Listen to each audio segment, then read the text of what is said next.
给我站住！好，还跑是吧？前面死胡同了！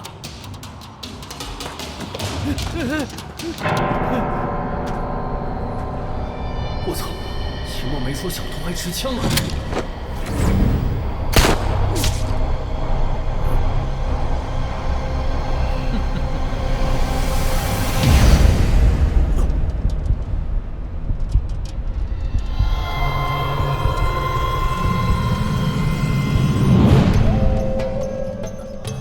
这是哪儿？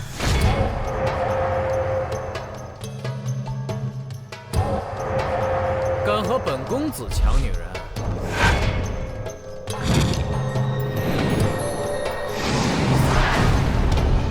狄龙，你好大的胆子，竟然敢奸杀赵小姐！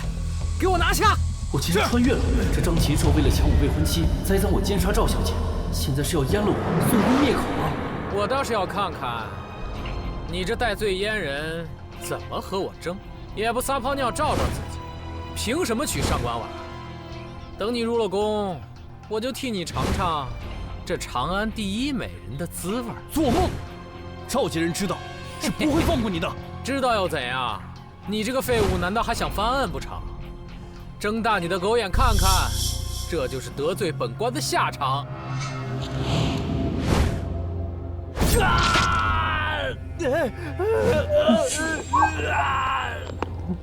小子，该到你了。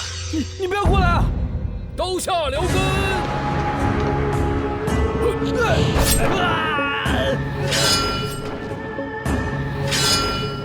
吾乃狄仁杰，今日谁敢动我大哥分毫？狄仁杰，我弟是狄仁杰。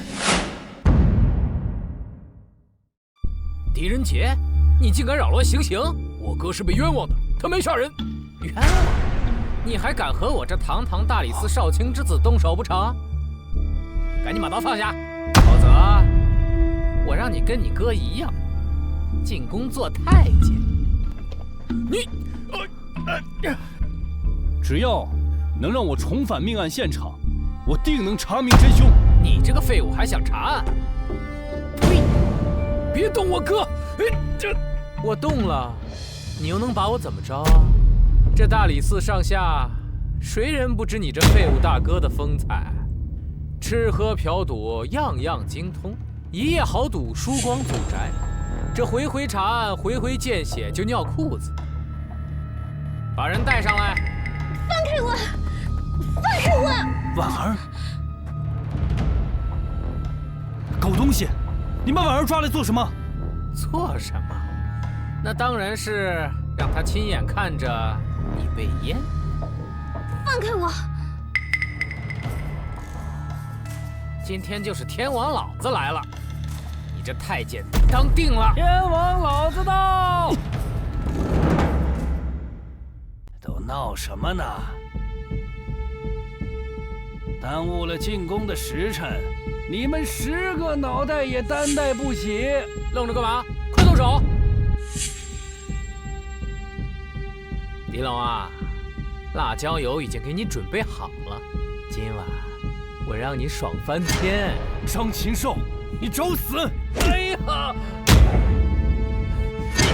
狄龙，你竟然敢殴打上官！我打你又怎么了？放肆！阉狗！你说什么？还敢再说一遍？我说你是阉狗！阉狗！阉狗！狄龙，高公公是女帝眼前红人，你竟然敢如此不敬！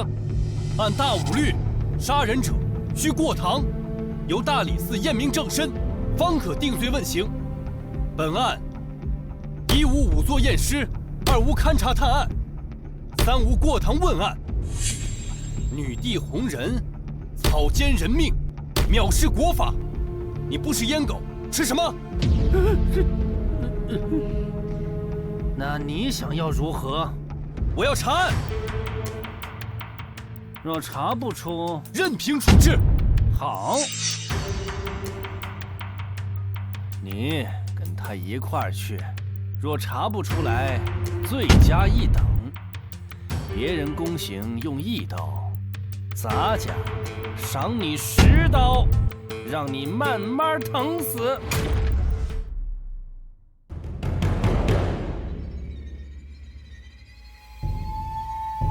真是个破庙。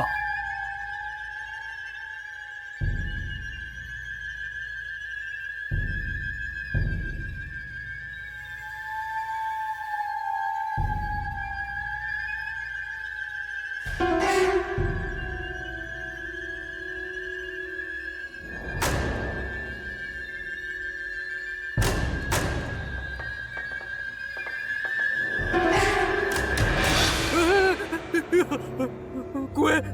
只不过是人死后肌肉松弛导致的死者睁眼，有什么可怕的？我就是脚滑摔倒而已，我才没怕。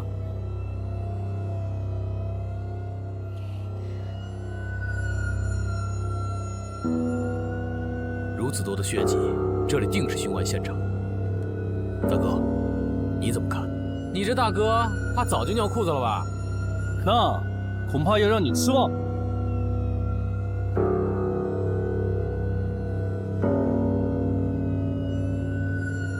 喂，这都过了1个时辰了，天都快黑了，你就整这么一出啊？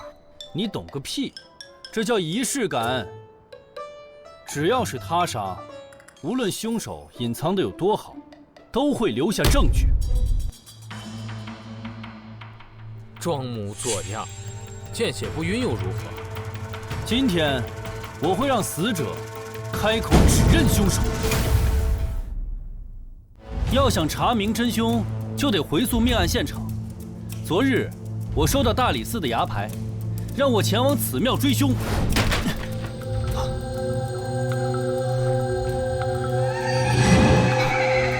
谁在那儿？我已经看到你了。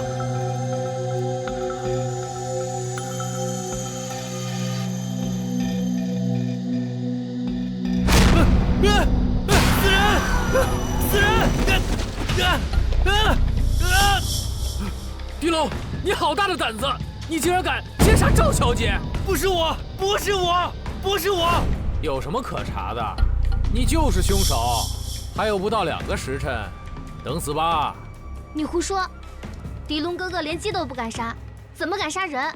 他是个傻子，别跟他一般见识。你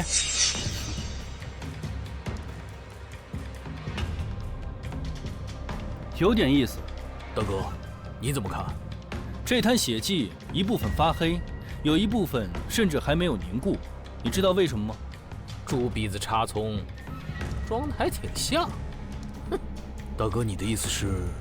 也就是说，这个破庙里有2个死者。这个破庙里有2个死者，这分明只有1具尸体，哪来的2个死者？我看，你分明就是在这儿演戏呢。带走。是。慢着，时辰未到，谁敢阻我大哥办案，找死！好，行。张禽兽，你号称大理寺第1神探，不会连这黑血是什么都不知道吧？简单，血迹过3日。我记得赵家2公子赵出生之前来报过案，说是自己有个妹妹被掳走了。到狄龙哥哥被抓，案发也不足12个时辰呢。也就是说，3日之前赵小姐已经死了，与我大哥无关。放屁！赵小姐分明就是狄龙所杀，只不过未超过12个时辰，血未干，凶手就是你。答案就在这儿。什么？死者身高目测7尺，脸部黑色素沉淀，下颌骨有团状块尸斑。你竟然懂验尸？我见过的命案没有1000也有800多，经历过的惨案不计其数。验尸而已，是个人都会。死者眼球结膜苍白，虹膜组织坏死，口腔无异物。狄龙哥哥怎么跟变了一个人似的？大哥，你的验尸手法和判词简直是闻所未闻、见所未见呀！但是又恰到好处，真是厉害。哎，狄龙，你要干嘛？你不光杀人，还想奸尸不成？那是你，不要用你龌龊的想法来质疑我的专业。赵家人马上就到，你洗脱不了你的嫌疑，你就等着活活被打死吧。死者左侧胸部有弹性，2步以下无尸斑、无尸僵。尸体无尸斑、无尸僵，说明死亡时间未超过12个时辰。死者的手部组织有纤维，手掌有节茧。任杰，你知道为什么吗？因为死者生前长期劳作。赵小姐是千金小姐，十指不沾阳春水，怎么可能长期劳作呢？分明就是被你污了清白，没脸见人，上吊而死。这脖子上的勒痕就是证据。你还有什么话要说？我大哥早已经说过，在来之前，赵小姐已上吊而死。这事儿跟我们大哥没半点关系。不，这是凶手给你们设下的一个圈套。什么？这人在上吊的时候，受自身重力的反作用，全身的重力会集中在白磷之上，导致窒息、大脑机械性死亡。狄龙，你这是在蓄意毁证！这算什么证据？这是凶手引导我们往错误的方向探案所留下的伪证。那凶手这么做又有何意义？他是在隐藏一个天大的秘密，就是小姐的头压坏的身体。人上吊而死，与白磷有接触的颈部会留下淤青，那他后脖颈处的淤青又是从何而来？这分明就是你先勒死了赵小姐，然后悬于房梁之上，做出了上吊的假象。这一切都是为了洗脱你的嫌疑。幸亏我探案如神，一眼就看出你的把戏。哼，你呀，可真是个傻呀！傻是什么？张禽兽，我夸你料事如神呐，只不过却没看出这个淤青是有人做的手脚。任杰，剪刀，这个淤青只是凶手想掩盖一个更大的秘密。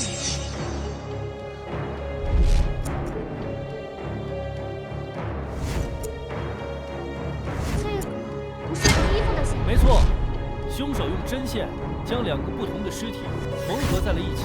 也就是说，凶手将赵小姐的头与另一个尸体拼接在了一起。这是一起连环杀人分尸缝合案。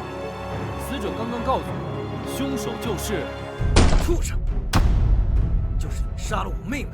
来人，少爷有何吩咐？将这个杀人凶手给我乱棍打死！将这个杀人凶手给我乱棍打死！是。住手！狄龙哥哥不是凶手，你们不许打他！哪里来的小贱人，敢挡本少的路？找打！怎么，做贼心虚了，想杀人灭口啊？你说的这是什么话？我不清楚。听不懂最好，那就接着往下查。但是有一点必须要搞清楚，这个死者的死因究竟是为何？任杰，扒开赵小姐的后脑勺。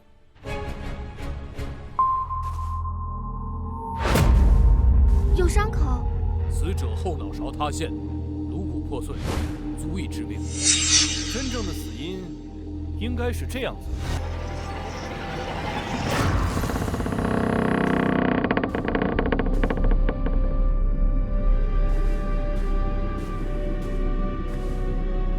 凶手尾随赵小姐进入此地，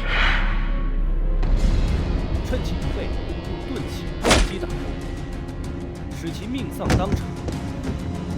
1日半后，押回到此地寻赵小姐。在哪儿呢？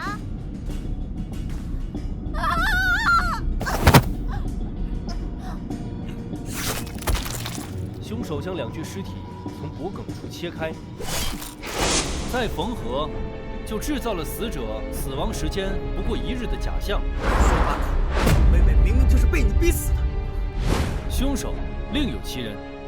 这一切都是你的猜测，证据呢？我不信，除非你能找到我妹妹的尸身。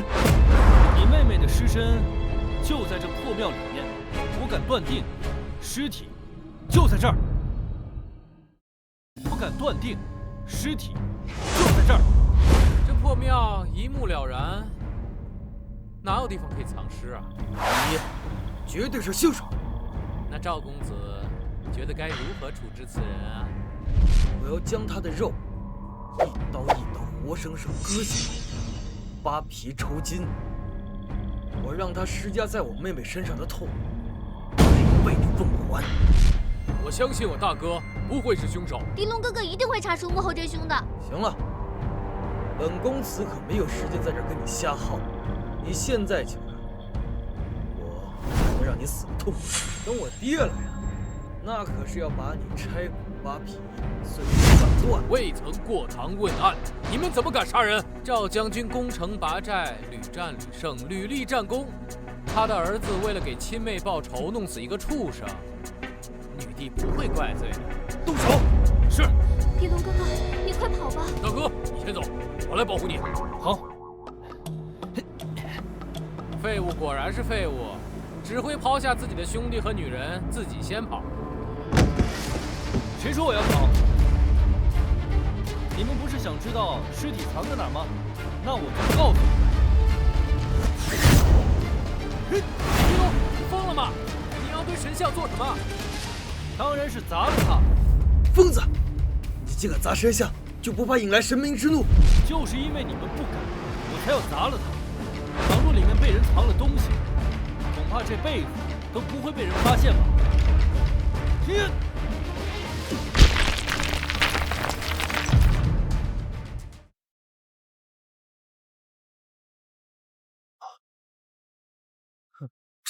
这是小赵啊，你不会连你自己妹妹的手都不认识了吧？这不是我妹妹的手，你胡说八道！听说杀害吾儿的凶手找到了。父亲，就是这个贼人，死不认赃，我正准备杀了他，为我妹妹报仇。杀人偿命，天经地义，这个你得认。来人，把这个杀害我宝贝闺女的凶手剁成108块，喂狗。是。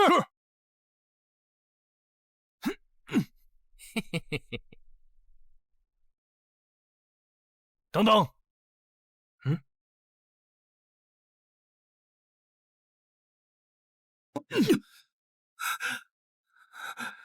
父亲，你是不是老糊涂了？我又不是凶手。因为你这混球，该打！你是瞎了你的狗眼吗？这是西域进贡的苏丹红扣丹，如果没记错的话，整个大武只有1盒，且在武帝的手上。因为我屡立战功，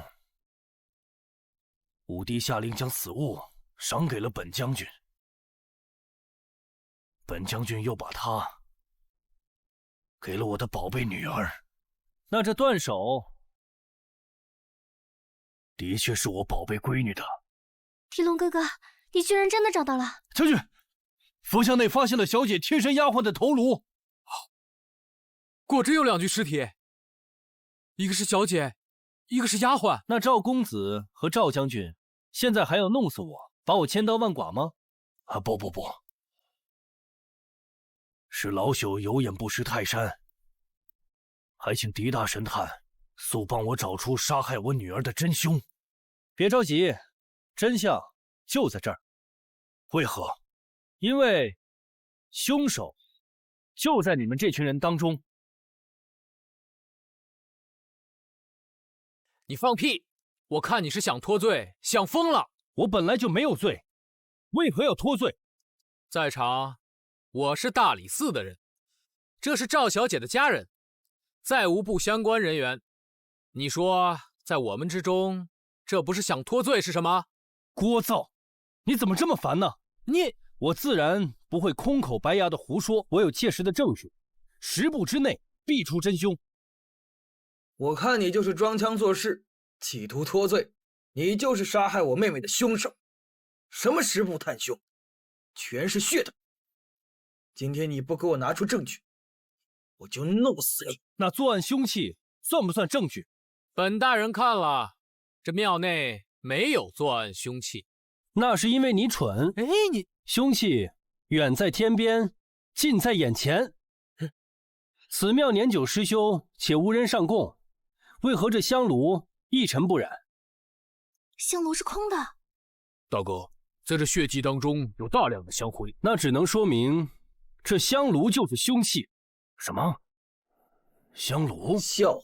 我听说过用刀杀人的，用匕首杀人的，我第一次听说用香炉杀人的。你见过，因为你就是凶手。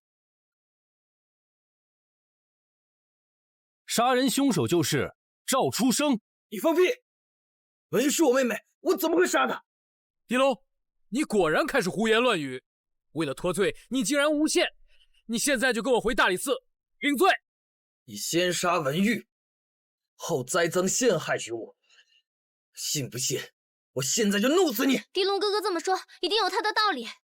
更何况你怎可轻易上任？任杰，在。香炉。本应出现在香炉里的香灰，却出现在了地上，且被血迹所覆盖，这是为何？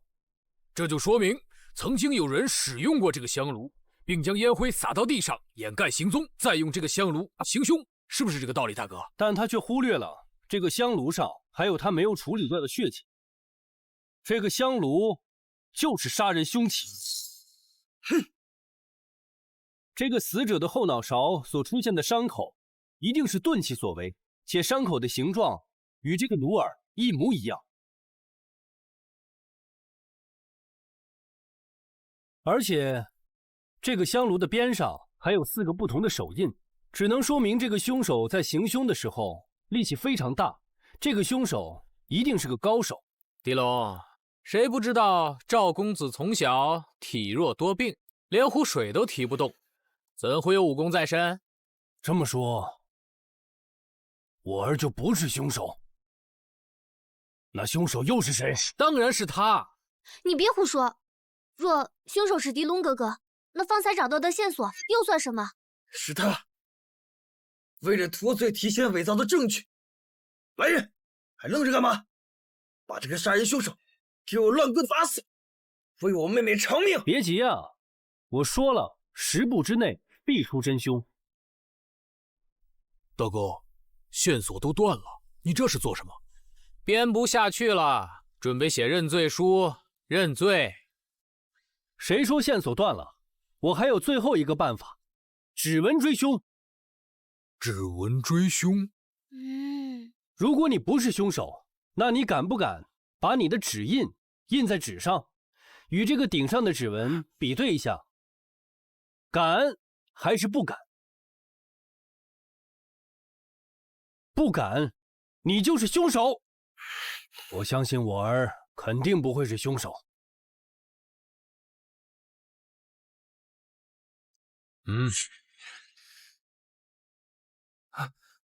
爹，您不相信我吗？验吧。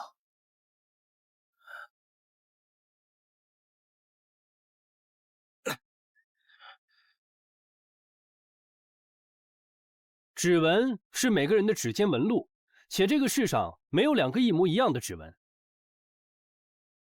这2个指纹一模一样，这怎么可能？赵出生，你就是凶手！畜生，你为什么要杀你妹妹？小何，一定小何，一定是下的人诬陷我，一定是这样。没错，狄龙此人平时游手好闲，人品极坏，为了脱罪，他什么都干得出来。你不是说杀人凶手是一个武功高手吗？我可以证明，赵公子从未习武。你就是凶手！凶手！时辰已到，你没有在时辰之内找到真正的凶手，现在我就替高公公阉了你，送你进宫当太监。不要！不要！你今晚乖乖跟我回到我的府中，我让你说1晚上的服药。赵出生，到了这个时候你还冥顽不顾，那我真的帮不了你了。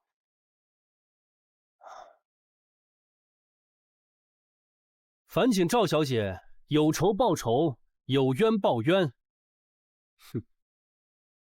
赵出生，还我命来！这，还我命来！我不相信什么鬼神之说，一定是你们装神弄鬼！你果然会功夫，赵书生，你就是凶手！到现在你还不叩首认罪，更待何时？说，为什么要杀害文玉？我，说不说？我说，那天我和崔姨娘苟且，被文玉发现了，我一时鬼迷心窍，我就杀了文玉。爹，你就饶了我吧，你饶了我吧，爹。你这个畜生，敢和老朽的妾室苟且便罢了，还敢因此杀了文玉，你该死！张牙佐，真凶我已经帮你查出来了，麻烦你把人犯带到大理寺，还我一个清白。那是当然。既然没什么事了，婉儿、任杰在，我们走。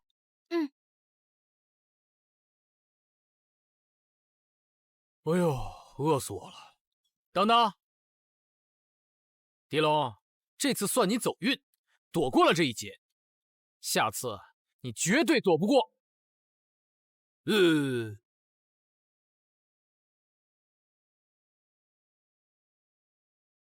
好啊，我等你。这太监你当定了，你的女人老子也睡定了。废物！就这么让那个对本公公不敬的人洗脱了嫌疑，我要你何用？高公公说的对，我就是个废物，废物。哼！10日之内，你若再不能将狄龙弄进宫当太监，那他空缺那个位置，就由你来顶。啊，是吗？这不好吧？有什么不合适的？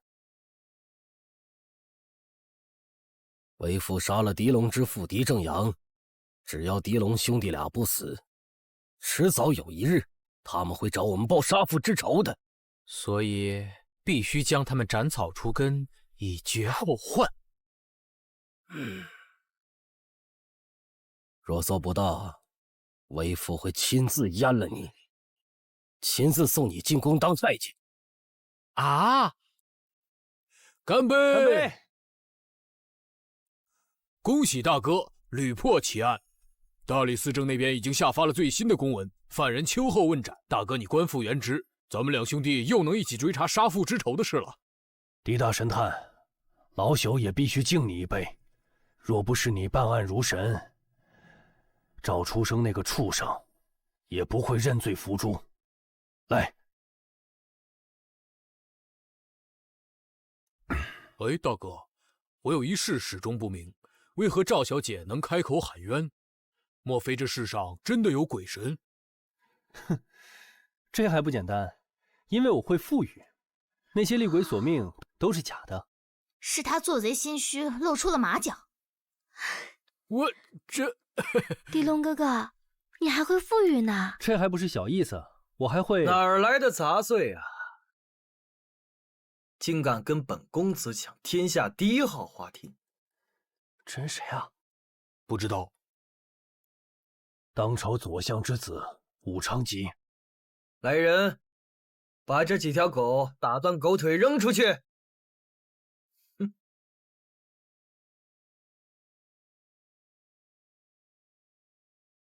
慢着！武公子，你带人强闯老朽的酒宴，可曾把老朽放在眼里啊？你个老不死的，你算什么东西啊？你不过是区从五品，而本公子乃太子詹事，官居正4品。按照规矩，下官遇到上官得跪下说话，你为何不跪啊？难不成你想造反？属下拜见大人。哼，哎呀，这就是长安第一美人上官婉儿吧？果然名不虚传呐！放开我的未婚妻！别说本公子没给你们机会，除了上官婉儿，其余闲杂人等通通给我滚，否则死无葬身之地。大哥，这样的人咱们惹不起啊！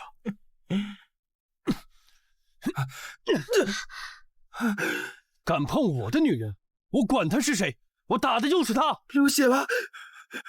狄龙，你这个废物，谁给你的狗胆，胆敢打五公子？表姐，你怎么来了？我当然是来帮你退婚的。什么？退婚？表姐，婚约已定，怎可随意修改？况且我心悦狄龙哥哥已久，绝不退婚。婉儿，我这是为了你好。武昌吉大人看上了你，表姐就替你答应下来。那10万两黄金聘礼，表姐也替你收下了。五公子果然阔气了，这一出手就是10万两黄金。那像面前这位啊，输光了所有的家产不说，兄弟俩居然还有脸住在上官家吃干饭。你不过是上官家养的一条走狗罢了。哼，呼之即来，挥之即去。让你这个废物跟我表妹退婚，应该没有意见吧？那个废物敢有什么意见呀？武大人是谁？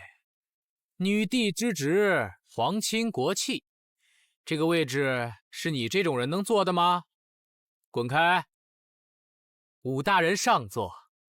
哎，低调低调。虽然本公子身居高位，但是平易近人嘛。公子，你谦虚了。您可是长安4大才子之首，才华冠绝古今。而你不过是大理寺一个区区从9品4役，就凭你也想娶我表妹？想让我退婚，绝不可能！废物，你敢！废物，你敢！他是个什么东西，也配娶我的婉儿？这人竟敢大放厥词！这人怕不是得了疯病的疯子吧？不然怎能说出如此疯话？喂，你们两个在狗叫什么？你好了好了好了，你说本公子不配，那不妨咱们比试一下，如何？行啊，比什么？今日中秋佳节，要么就比吟诗作赋。好，这个主意不错。据说今夜在紫楼吟诗作赋最好的才子，还能成为长安第一花魁红叶的入幕之宾。你若输了，乖乖退婚，并且跪下给我磕3个头。那我要是赢了，又当如何？你若赢了，我给你跪下磕3个响头，并且叫你爹，而且把衣服脱光，围着长安城跑上3圈。不要！坊间传闻，这武大人诗才盖绝当世，无人能比，你赢不了的。就凭你，连字都不识的一个废物，还懂作诗？哼！就凭他这从未输过，我还非得赢他一场。成，那本公子先来。叽叽叽，曲项向天歌。此诗第一句就惊为天人了。鸡毛浮绿水。好，此诗必能成传世之作。鸡爪拨清波。五公子真不愧是长安第一才子，我等自愧不如啊！低调低调。你们这2只狗眼睛是瞎了？就这垃圾玩意儿叫做诗？你什么意思你？文杰在，把酒拿过来。大哥，酒在。今天我就让你们见识见识，什么叫做诗。今日我就让你们见识见识，什么叫做诗。君不见，黄河之水天上来，奔流到海不复回。这个废物居然会作诗！君不见高堂明镜悲白发，朝如青丝暮成雪。人生得意须尽欢，莫使金樽空对月。这是好诗啊！天生我材必有用，千金散尽还复来。此诗大气磅礴，犹如黄河之水，势不可挡。就连我父亲啊，当朝左丞相也未必做得出来呀。就凭你这个目不识丁的废物，怎么会做出如此好诗啊？他抄的，他绝对是抄的。我相信狄龙哥哥他是不会抄的。没错，我就是抄的。没错，我就是抄的。什么？我就说，废物就是废物，永远画不了真龙。你还是趁早离开狄龙，跟着五公子吃香的喝辣的。既然你承认是你抄的，来人，在，打断他的狗腿扔出去。是。别急啊，我还有一首抄的诗。睁大你的狗眼，给老子听好了。醉里挑灯看剑。废物，你干嘛？800里分麾下炙，50弦翻塞外声。这是边塞诗。此边塞诗一出，300年内无人再敢写边塞了。待到秋来7月8，我花开后百花杀。这是写花。冲天香阵透长安，满城尽带黄金甲。此事竟隐隐有股王霸之气。在天愿作比翼鸟，在地愿为连理枝。狄龙哥哥，请痛饮此杯。劝君更尽一杯酒，西出阳关无故人。不是吧？还来呀？明月几时有？把酒问青天。落霞与乘风归去，又恐琼楼玉宇。起舞弄清影，何似在人间？万古落霞与孤鹜齐飞，秋水共长天一色。凭彩凤化飞翼，一将功成万古枯。安能摧眉折腰事权贵，使我不得开心眼？身无彩凤双飞翼，心有灵犀一点通。古来圣贤多寂寞，唯有饮者留其名。此为古今第一劝酒诗。此人风姿，简直用2个字来形容啊！诗仙。对，此人真乃诗仙是也啊！我从小就知道我哥生而不同，有诗仙之姿。刚才我抄了几首诗了？你刚才整整抄了300首诗。来，这位长安4大才子之首，你也来抄一首。只要不逊色于我，就算我输。你这是抄的，不作数，你还是输。你抄袭的不算数，你还是输了你。随口就吟诵的千古绝句，此等诗仙一般的人，何必去抄啊？说不定他是抄书的呢。哼，如此字字珠玑，若是抄的，我等怎会不知啊？吴大人，我赢了，你该跪下叫爹了。狄龙哥哥，你真厉害。那是，你可别忘了要脱上衣服在长安城跑上足足3圈。如果我真的这么做了，肯定会丢了我相府的颜面。吴大人，难道你是想食言不成？君子应当重诺，我等怎能出尔反尔？放屁！今日若是我照办，让他活着出去，这些千古绝句一旦流传出去，我们必将遗臭万年。我怎么没想到？赌约？什么赌约？分明就是五公子赢了嘛！今天一定要打断他的腿，活活打死他，这才能保住秘密。上！对，上！狄龙哥哥，我们快跑！不用跑，因为他们还不配动我。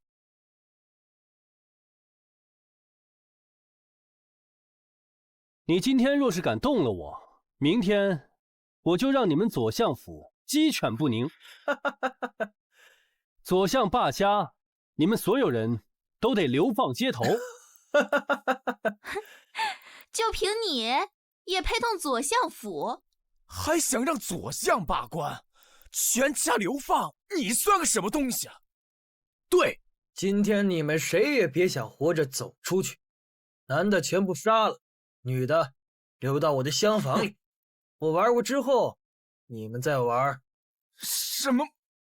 五公子，我们也有份儿啊！那是自然，给我好好照顾上官婉儿姑娘，照死了照顾，这样咱们的秘密才不会外露。动手！你们以为只要杀了我就能守住秘密了？你说这话什么意思？今日长安城中秋诗会所做的所有诗句都会有专人抄录，快马张贴至武帝宫的墙上。方才那300首千古绝句一经张贴，必将名动长安啊！你敢冒犯诗仙之名，那你就杀了我，我可以陪你一起死。来，你要是不杀我，你就是我孙子。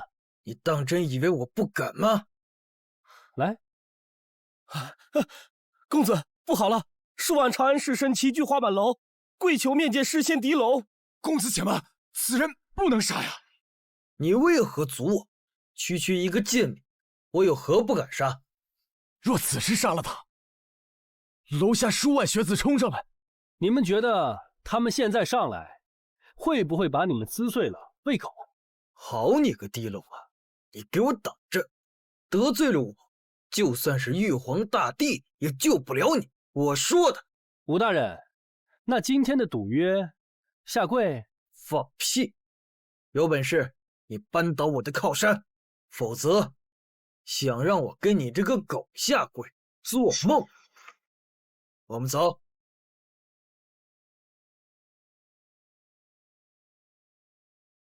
按规矩，今夜狄龙公子为花满楼诗赋魁首，我家主人长安第一花魁红叶将与公子共度良宵，请随我来。什么？花魁？哎，轻点，狄龙哥哥，疼！你若是今天敢留宿在花魁房中，你就等着吧。哎呀，慢点儿，请随我来。姑娘，客人到，死人了！人杰，在，快点把人救下来。得嘞。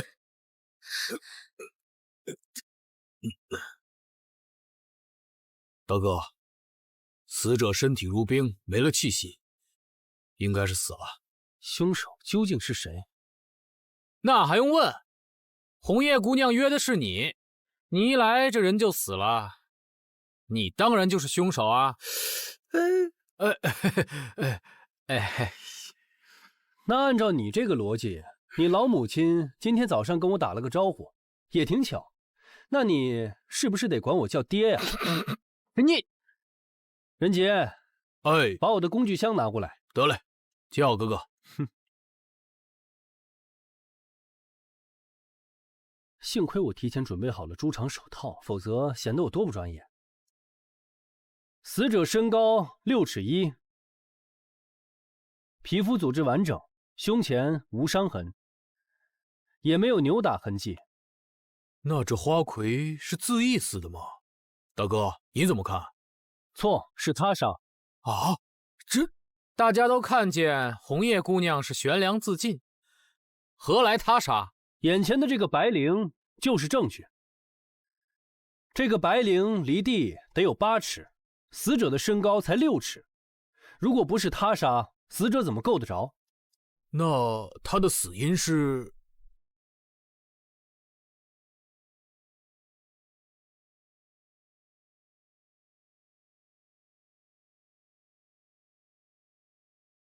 变黑了。死者中了3养化2参。参什么参？你个土老帽，就是砒霜。他另外的名字叫鹤顶红，见血封喉。那既然是他杀，凶手是谁啊？是啊，那真凶究竟有什么动机啊？又是谁啊？这哪来的发簪？哎，这是我的。这发簪上有鹤顶红的味道，上面涂了鹤顶红。什么？不可能！这怎么可能？莫非这凶手是婉儿姑娘？不是我和红叶姑娘无冤无仇的，我怎么会啊？那你如何解释你的发簪会出现在红叶姑娘的房间之中呢？我，凶手一定是你。你看你的狄龙成为了红叶姑娘的入幕之宾，便心生嫉妒，于是下毒杀死了红叶姑娘。不是我杀的人，我根本就没来过红叶姑娘的房间。别怕，有我在。你再有个屁用啊！婉儿姑娘可是杀人凶手，按大武律，杀人者偿命。表妹，现在能救你的就只有五公子。只要我肯出面求我姑姑当今的武帝殿下，他一道诏命，便可赦免了你。你这个贱民有这个能耐吗？就凭你也想跟五公子抢女人？所以婉儿姑娘的意思是，飞狄龙哥哥，我不嫁。那就别怪我不客气了。来人，把这个杀人凶手给我拿下。今夜我必使出我的招牌大棒，让你招供。武昌吉，你找死！哎呦！狄龙，你这条疯狗！你先前打了五公子，五公子宽宏大量，没有跟你计较，现在你居然还敢！贱民，你非要跟本公子过不去，跟我作对吗？上一个得罪五公子的，一夜之间满门被屠，连条狗都没有放过。哼，得罪我，就等于得罪长安整个权贵。从即日起，大武朝内360座城56个州，9州之内，寰宇之外，天上地下，将无一处是你容身之处。哼，你不用威胁我们，我有证据证明婉儿不是凶手。证据确凿，何须再查？给我1炷香的时间，我定能查出真相。好，那我就给你1炷香的时间。你若查不出，老子亲手阉了你。其实用不了1炷香的时间，答案就在这儿。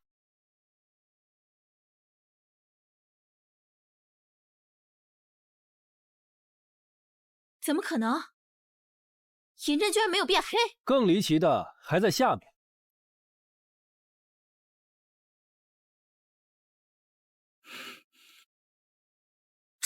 这怎么可能？这说不通啊！这人不是中毒身亡吗？怎么腹部验不出毒，连着喉咙也验不出毒？这胡说！那为何死者口中验出了毒药？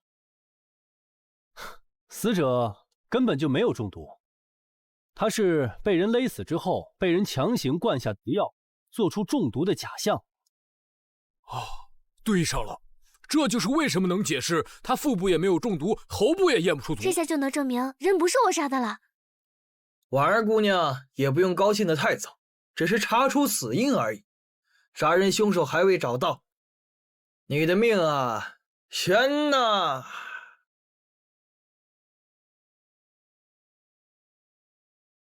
哼！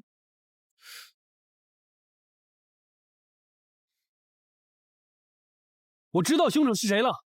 谁？跟我走，我告诉你们答案。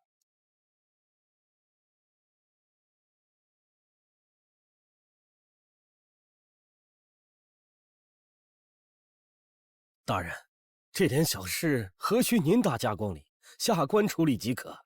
直接审便是。若狄龙说不出个所以然来，就阉了他，送进宫去。狄龙，杀害红叶的凶手到底是谁？凶手就在公堂之上。狄龙，我说你骗人也不换点新花样。我倒要看看你这次指认谁。真正的杀人凶手就是他，武昌吉，包括近期长安城8起连环杀人案，都是武昌吉所为。我看你就是满嘴喷粪。武大人是谁啊？长安才子女帝侄儿，怎会干出如此龌龊之事？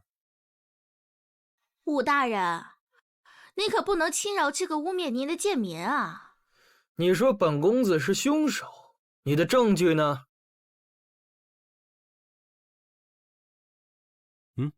我在搜查红叶姑娘房间的时候，发现她有记账的习惯。这就是我在她那儿搜到的账本，还请大人过目。大人，红叶姑娘近3日接待的客人只有1位，那就是武昌吉。这等证据，如何就能确定是武大人呢？狄龙，不要血口喷人。能够成为花魁红叶的座上宾，那自然是武大人能力过人，功夫上佳。就凭这个指证，你们兄弟2人怕不是不行吧？行不行的，你试试啊！凭你也配？哼！若是拿不出有力证据，你们就是污蔑武大人，届时你可就真的不行了。不好意思，证据我还真有。来人，把尸体抬上来。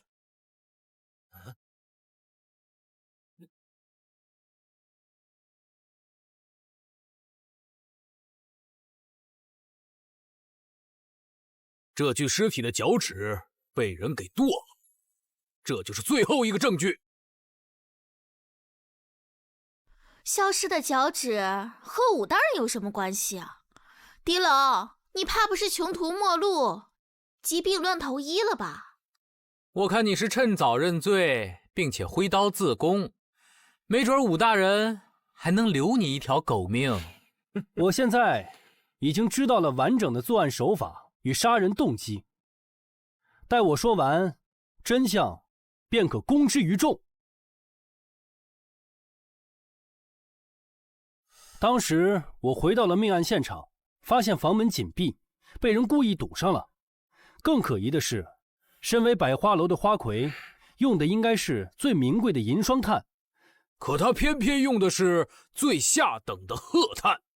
事出反常必有妖，此煤不易燃烧，若不通风，再把房门紧锁，形成一个不透气的空间，这个炭没有充分的燃烧，便会形成大量的有毒的一氧化碳。一氧化碳，神不知鬼不觉的毒死红叶。胡扯！这武大人有何杀人动机啊？杀人动机？那当然是收藏受害者脚趾的习惯。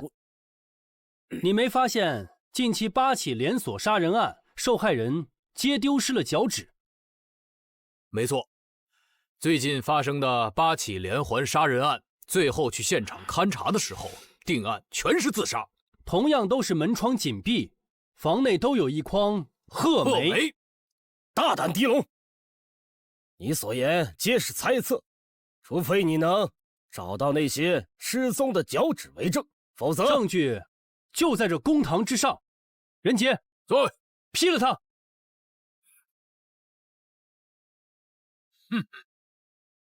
你干什么你？干什么？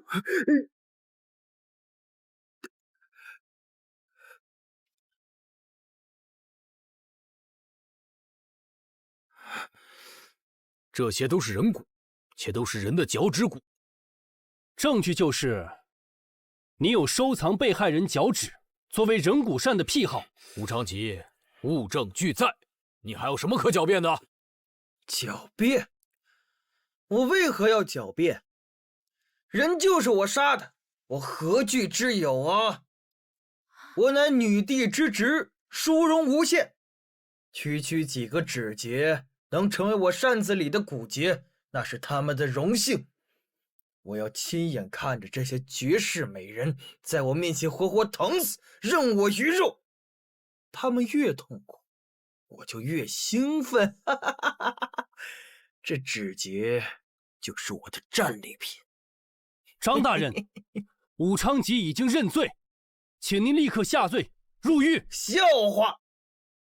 这公堂之上，9州之内，有谁敢定我堂堂左相府的罪？又有谁能将我女帝之职入狱？你敢吗？你们敢吗？啊！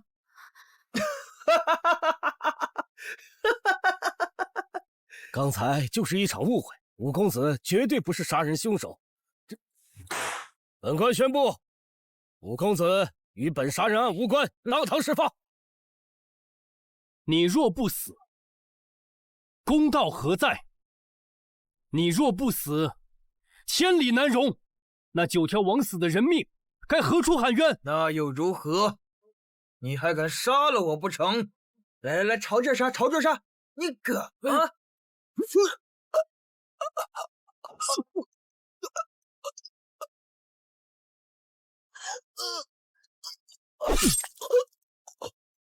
他们不敢，我敢。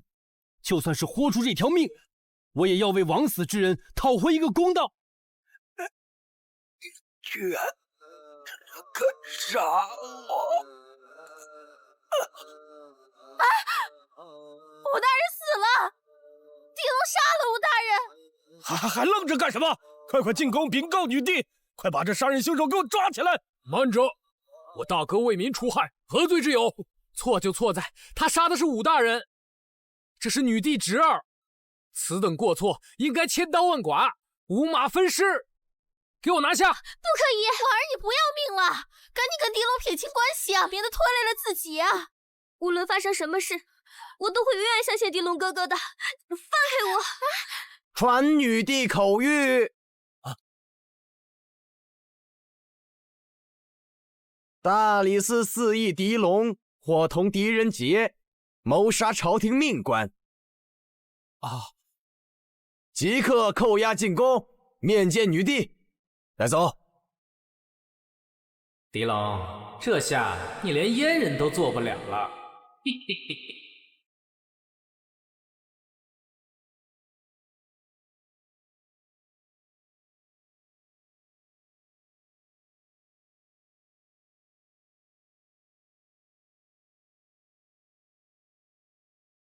是何贼人，胆敢杀我侄儿？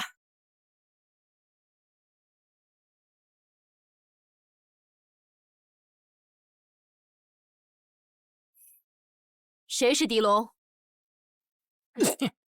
你，陛下，就是这个杂碎。此人居然公堂杀害武大人，陛下定不能轻饶啊！大胆！将他给朕当场打死，其余从犯，男子阉了入宫当太监，女子送入教四方，终身为妓。胸大无脑，说的大概就是你这种人吧？放肆！狄龙竟敢对女帝不敬，罪加一等，应当处以极刑。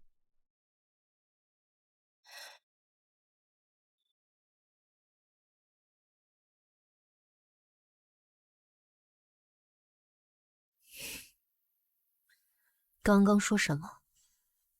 再说一遍。我说陛下胸大无脑。你有如此胆量，难怪敢杀成吉。那朕就再给你一次自证的机会。我不需要自证，人就是我杀的。为何杀人？他该死！武昌吉，他该死！别人都不敢杀他，那我只能自己动手，灭了那个畜生！混账！杀了朕最疼爱的侄儿，哼，竟然还敢如此猖狂！把他给朕凌迟万刀，把他的头割下来，铸成铜头，放在长吉坟前，让他生生世世为我侄儿忏悔。陛下，狄龙哥哥也只是为了那些枉死的百姓讨回公道而已，罪不至此啊！别急，等他完了，就轮到你们俩。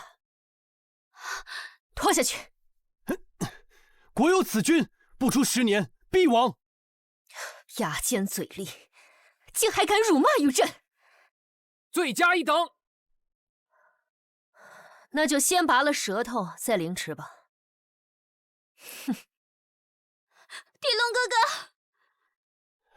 哥，不好了，不好了，不好了！北夷国来访闹事，出了3道难题，至今无人可解。现在估计杀到宫门口了。什么？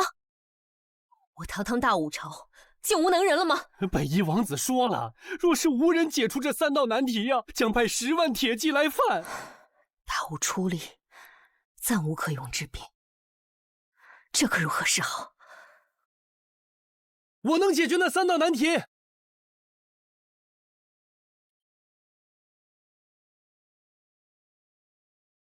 陛下，不可信这贱民谗言，他就是个没读过书的废物，怎能解除这3道难题？陛下除了我，还有别的选择吗？那朕就再给你一次机会。若解除3道难题，朕饶你不死；可若让朕发现你满口胡言，定让生不如死。哼哼。老臣参见陛下。陛下，狄龙他诛杀我儿，属戴罪之人。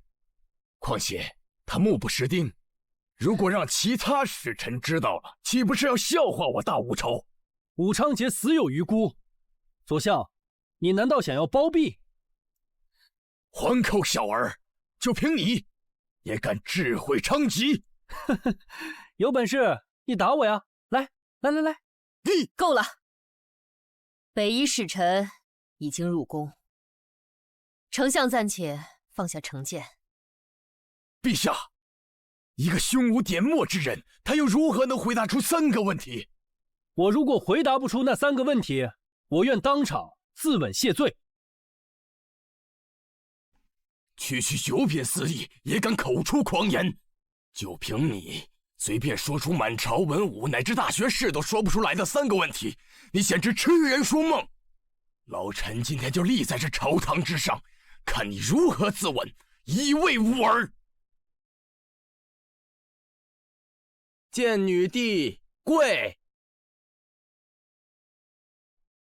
如此简单的3道题，大武朝都答不出来，有什么资格让我跪？传闻中的大武朝也不过如此。3道难题，难倒了大武朝这么多人才，足以证明大武朝不配统治中原。本王子回去必率10万铁骑，踏平这长安，做这天下的共主，休得狂妄！不仅如此，本王子还要这女帝做本王子的小妾，届时我也好好尝尝这第一女帝的滋味。话别说得太满，小心啊，别闪了腰。你是何人？大理寺寺役。你大武朝当真是没人了吗？区区一个打杂的杂碎也敢出来答题，就不怕丢了大武朝的脸面？你北夷国大杀四方的3道难题，被我一个小小的杂役就能解决了，那岂不是更丢脸？狂妄！别废话了，出你的题。第1题，如何在夏日生冰？夏日生冰，简直闻所未闻呐！大哥，我看这北夷王子就是故意来刁难人的。夏日生冰如何能做到？这道题至今无人可解，我相信大武朝没一人可以答得出来。狄龙哥哥，这根本就不能做到，要不咱们还是……放心，这还不简单。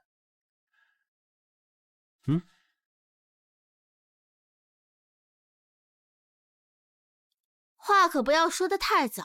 若是连第一个难题都解决不了，我看后面的也不必了。哼，想不到这么上乘的美人儿，却配了一副猪脑子，实在是可惜啊！你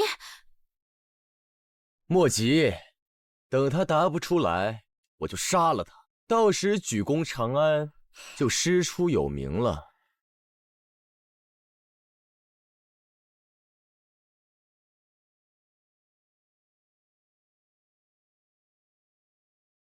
各位，看好了！哎，哼，真的解冰了，狄龙哥哥，你成功了！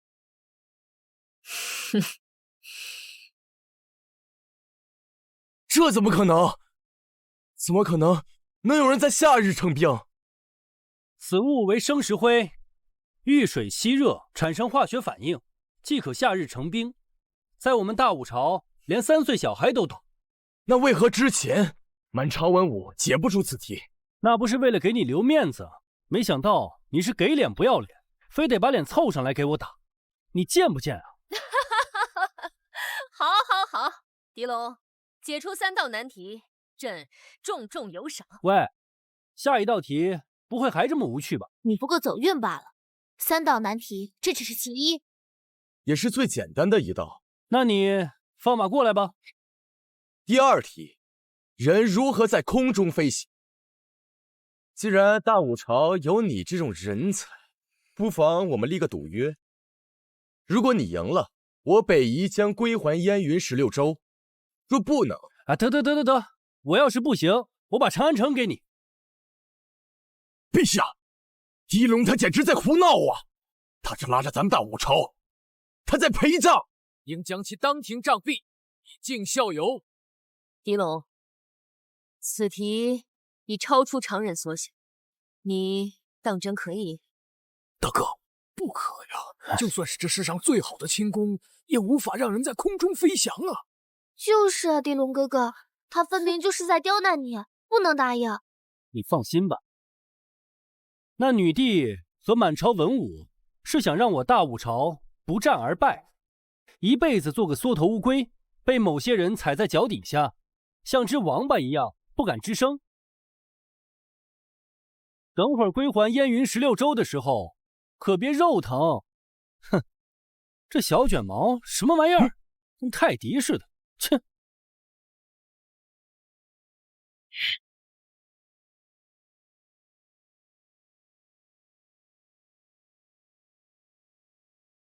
这是纸鸢。我以为你是个什么样的聪明人，没想到居然想出这么愚蠢的办法。这小小的纸鸢如何让人飞上天去？当朝宰相怎能如此蠢笨无知？喂，我要飞，我借助的不是风筝，而是风。不行就趁早认输，还能保全大武朝可怜的颜面。啊，狄龙哥哥，这个真的能飞吗？怎么飞呀？放心吧，啊，等会儿我就从高处一跃而下，让你们知道什么叫做真正的乘风飞翔。这种匪夷所思的方法，只有你能想得出来。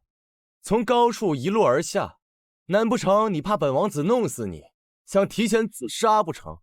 闭嘴吧，死泰迪！成与不成，一试便知。当真是狂妄至极，不自量力。本公主就在这儿守着，等你落败以后，亲自履行赌约，将你的肉片片剐去，拿去乱葬岗喂狗。哎，狄龙哥哥，放心，我心里有数。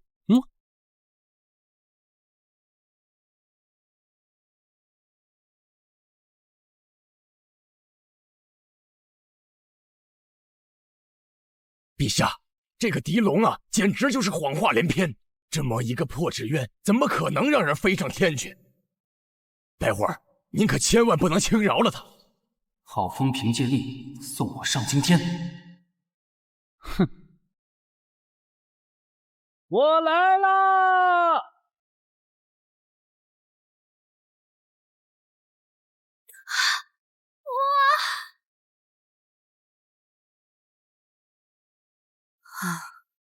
既然连这种难题都能迎刃而解，难道真的是乘风飞翔吗？北夷王子对狄龙的解题方式可还满意呀？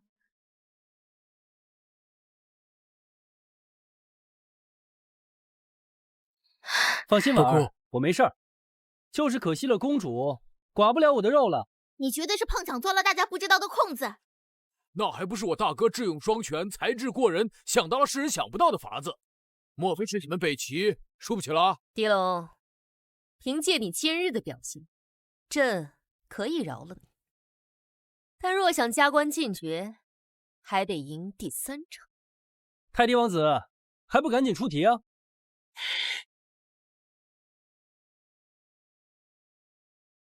第3题就是不用任何器械将千斤巨石粉碎。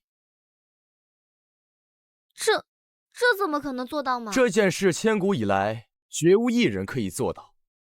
狄龙，此次你必输无疑。这是逼迫我做火药啊！哼，水别倒太满，话也别说得太早。我都还没做，你们又怎知我做不到？口出狂言！千斤巨石啊，我朝第一勇士都无法将它举起，你居然想把它粉碎？狄龙，你吹牛也要有个度。大哥，你不习武，不知其中奥秘，这件事实在是太难完成了。要不咱们还是想个别的办法。是啊，狄龙哥哥，这分明就是北夷他们设下的圈套，你可不许轻易上当。你放心，狄龙，这一次你是否可以？我只需要1个时辰，此题即可迎刃而解。若你能解答第3题，朕不仅可以不追究你的小作所，哼，甚至可以让你连跳7级，成为大理寺副卿。如若你击碎不了巨石，明年的今日就是你的忌辰。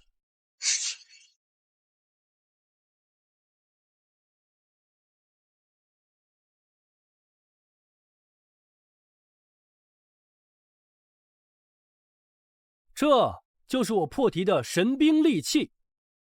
如果我没有看错，这不就是一个破瓦缸吗？就凭这个破瓦罐能击碎了巨石，我北夷将对大武朝俯首称臣，岁岁纳贡。这可是你说的。当然，这道题也注定解不了。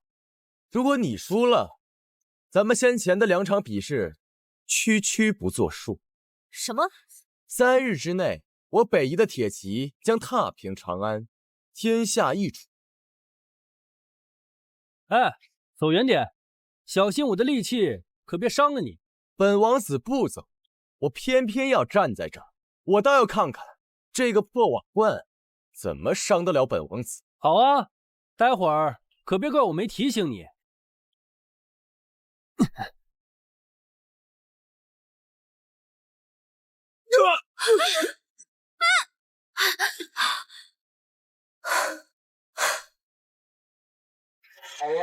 喂，怎么样，太帝王子？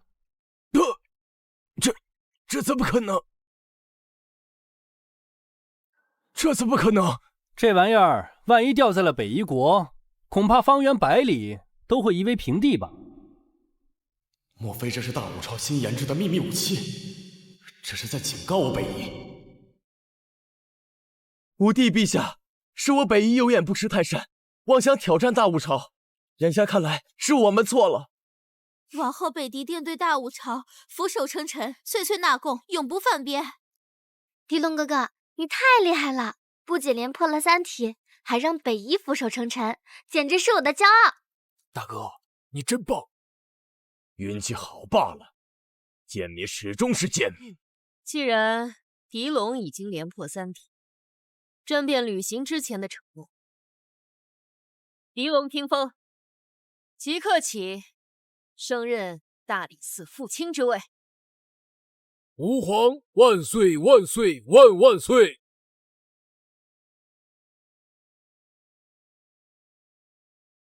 谢主隆恩。丞相大人，狄龙那小子本相绝不能容忍杀害我儿的杂碎还继续存留在这个世界上。再加上他现在当上了大理寺副卿，极有可能发现那个秘，必须做了他。给你们2人3日的时间，必须让狄龙给我儿陪葬。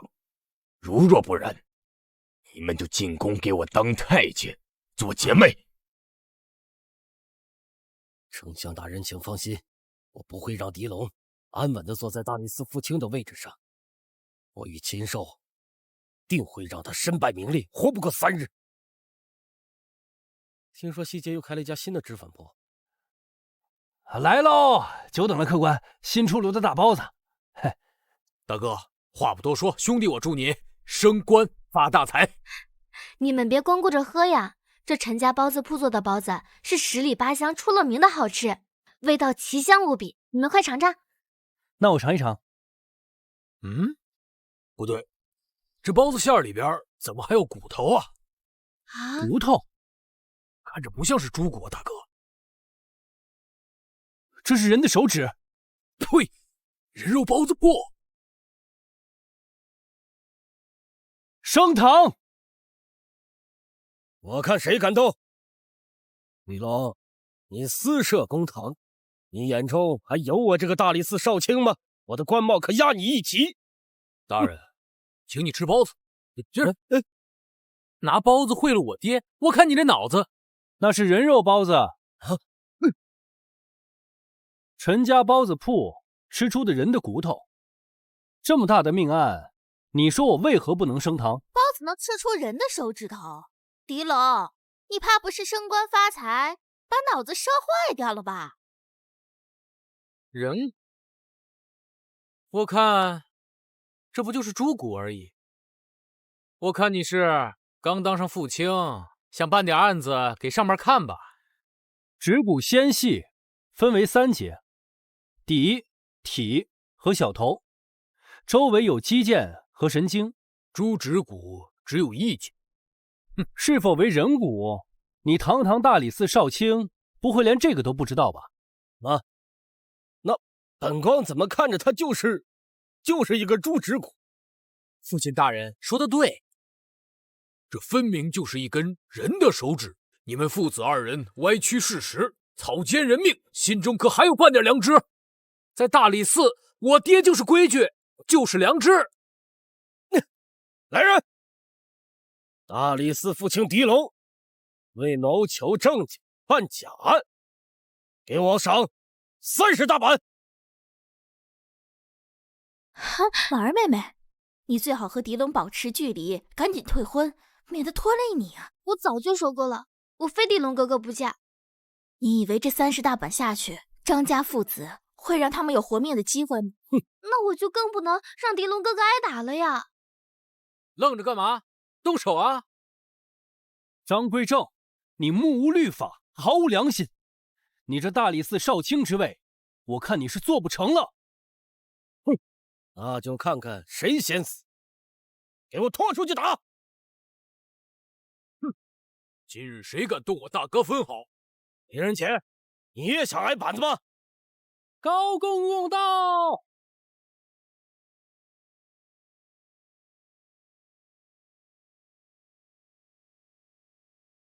四方酒楼发现尸块一事，已惊扰陛下。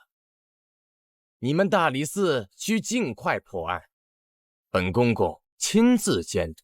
高公公，此案杂乱无章，无头无绪，查起来是难上加难，不知可否宽限3日之内？若破不了案，你们大理寺谁也逃不了陛下的责罚。狄龙在包子里发现了人的手指，说不定和酒楼那些碎尸属于同一人。不如这案子就交给他办吧。若是他查不出什么，高公公，请您随意责罚。那此案就交由狄龙一人审查，若办事不力，便即刻拖入宫中，做一个刷粪桶的太监。高公公，我便协同狄龙办案，以便帮您全程监督呀。允了。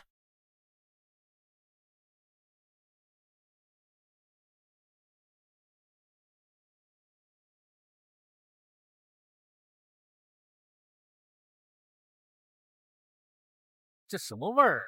尸体死了一段时间就会产生尸臭，看来这里确实有蹊跷。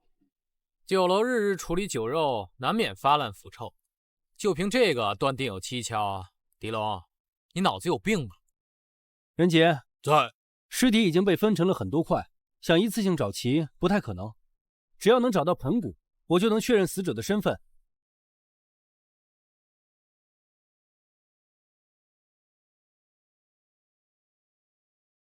盆骨是人身体上最坚硬的骨头，不可能轻易粉碎。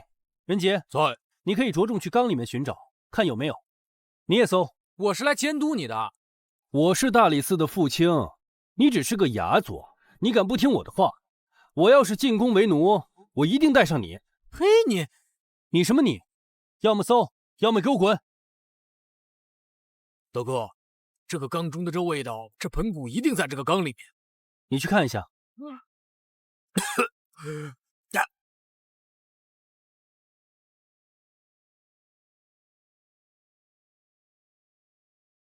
找到了。大哥。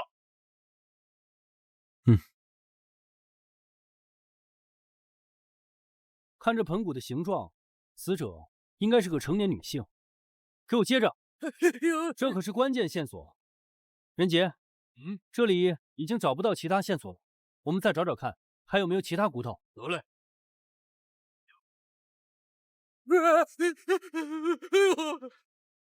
干什么呀？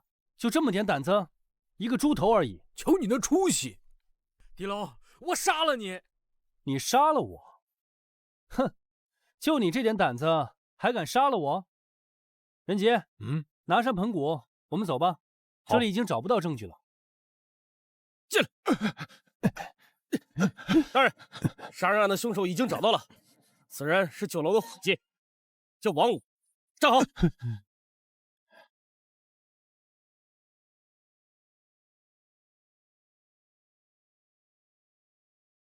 升堂。威武！大人，人是我杀的，尸体也是我剁的，你将我捉拿归案吧。你说人是你杀的，你说死者叫什么名字？你为何杀他？如何杀他？怎么分的尸？你给我一一道来，没准儿我还能给你讲个刑呢。记不清了。反正我杀的那个人是个男人。不可能，他都说了自己杀的是个男人，还能看错不成？你一个小小的哑佐，在这插什么嘴？我爹才是大理寺少卿。那你就让你爹来插嘴，或者你叫我一声爹，不然就给我闭嘴。你一个父亲也敢在此私自办案？必须移步大理寺。王武，你说人是你杀的，死者还是个男的。大人，人就是我杀的，而且他确实也是个男的。我自己杀的人，我怎么能认错呢？要杀要剐，我悉听尊便。好，既然杀人凶手已经捉拿归案，并且认罪，那此案到此结案。赶快张贴告示，减少百姓恐慌。不可结案。从酒楼搜出来的盆骨确实是女性的盆骨，你在说谎。胡闹！这杀人凶手都已经招了。大人，我看这狄龙是刚当上副卿，便不知天高地厚，也不睁开你的狗眼看看。高公公在此，何时轮到你说话了？盆骨确实是女性的盆骨，可是王武却一口咬定是男性，那只能说明你在说谎。大人明鉴，小人亲眼瞧见大人身下的家伙事儿，她怎么可能是个女人呢？那你的杀人动机是什么？作案工具又藏在哪儿？够了！杀人凶手既然已经捉拿归案，咱家即刻进宫向陛下禀明，此案到此为止。探案存疑，就该一查到底。大胆！你竟敢忤逆本公公的意思！本公公说到此为止，就到此为止。那我要是非得一查到底呢？除非拿你头上的乌纱帽做担保。那我就辞官，回家喂猪。狄龙啊，狄龙，没想到你自己跳进了这个圈套，那就别怪我不客气了。哼，那岂不是便宜了你？我只给你1日，你若查错了案，就进宫当太监，伺候本公公。我那时间呀，正好需要你这样的人才。还不快谢谢公公？这份人情还是你领了吧。比起我，你这种人更适合内侍监。你走，去仵作房探案。走。哼。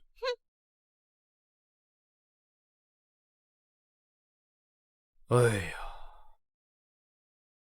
这个是之前发现的女性盆骨，这个呢，是一成在厨房后面的槐树下挖到的腿骨。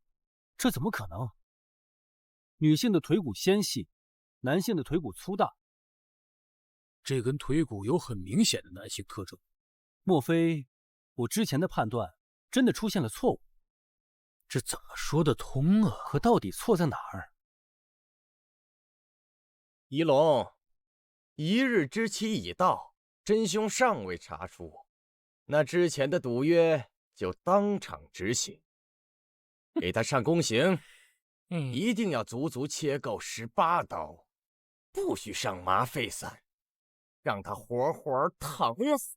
狄龙哥哥，大哥，这等着宫刑一过，你就是个不男不女的废物。我看你还和老子怎么抢女人。不男不女。我知道死者的身份和真凶是谁了。之前我们都被凶手骗了，王武做了伪证，他不是凶手，胡扯。那你怎么解释这女性盆骨和这男性腿骨？本案分明就有2个死者，你非得说是个女的。那么这种情况只有一种可能，这些尸骨都是同一个人的。他生来人体工学结构复杂，雌雄同体。什么？雌雄共体？对，而且此人根据尸体的腐化程度，至少死了半个月。大哥，经你这么一说，我突然想到了一个人。大理寺按察使陆少杰，雌雄同体，于半个月前归乡途中离奇失踪。全对上了，死者就是大理寺按察使陆少杰。人死半月，肉已腐烂，那如何出现在餐桌上？腌制即可，保存半个月以上。我说那家包子怎么那么咸呢？那你觉得凶手又会是谁呢？听说这位陆大人失踪时，身上所有的笔记也全部失踪，导致了大理寺这10年间的所有案件无从对证。你是怀疑他的死跟那本笔记有关？对，笔记在谁的身上，谁就是凶手。那现在这本笔记又会在何人手中？笔记就在你那儿，凶手就是你。大理寺少卿张归正。荒谬！本官怎么会有那本笔记啊？那么张大人敢不敢让我带人搜张府寻笔记？为了自证清白，张府可搜，但如若找不着那本笔记，那你就是污蔑上官，罪加3等。让你们兄弟俩连坐，共同享受这千刀万剐之刑。如果我查不到证据，我愿自己挥刀自宫，进宫做太监。好，这可是你说的，那就去查吧。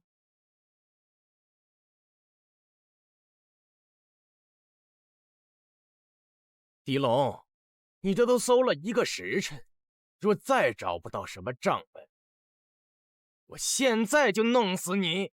这间屋子，我刚刚在外头走出了17步，而这里头，我从头到尾只走出了14步。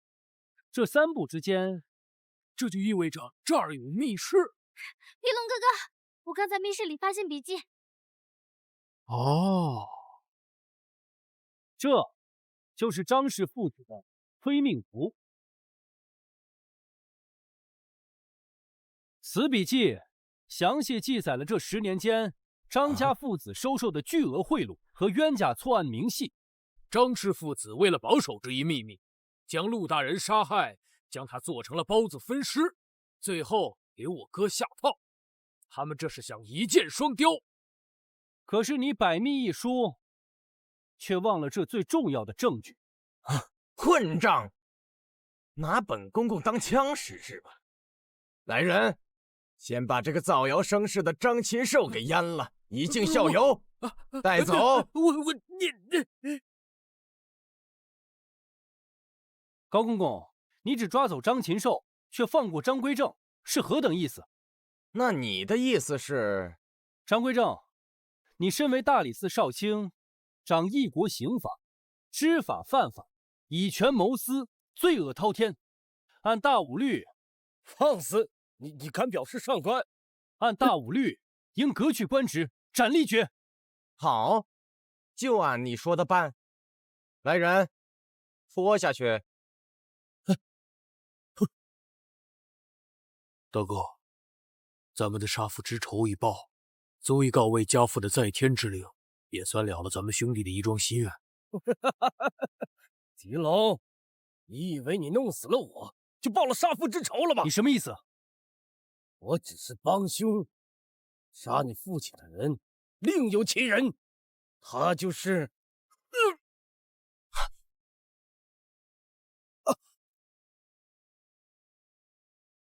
哎，大哥，人没了气息，已经死透了。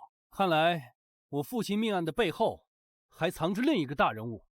不管你藏得有多深，我迟早会把你揪出来，给我父亲陪葬。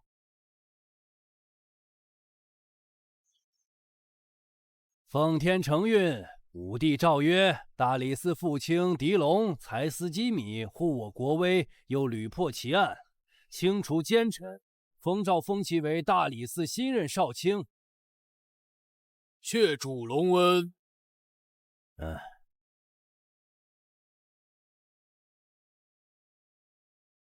哼，又生了。不出意料的话，今晚又有好戏看了。这一次张氏父子的暴露，对咱们来说实属损失啊。本王还不缺那2个废物，可他毕竟是2个棋子啊。再说了，张归正手里头，他有秘密呀。张归正是我派去杀狄龙父亲，他不该挡我借大理寺敛财、秘密练兵、秘密造反的路。狄龙他不会善罢甘休的，他到时候，那就杀了他，绝后犯。为了防止夜长梦多，朝中那些反抗本王的老骨头该死了。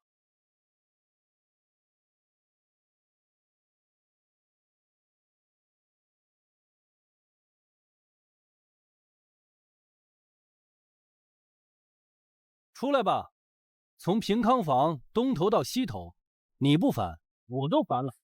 我杀！哎呦！我看现在谁还来救你了？你再不出来，怎么跟武帝复命啊？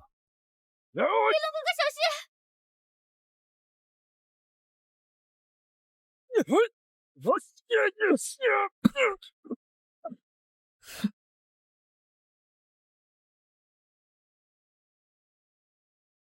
属下不良将，剑三拜见狄大人。不过大人是怎么知道我是陛下派来保护你的？不仅如此，我还知道陛下是派你来送密令的。大人真不愧是我大武第一神探，你所料不差。此为密令。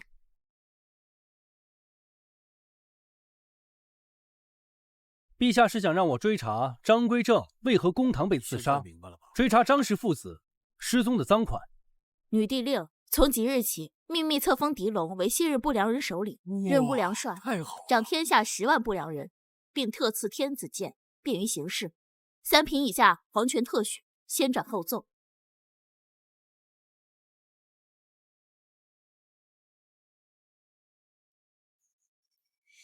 你这是新的哎，你看我这个，哎，有人来了，属下不便露面，告辞。大人，不好了！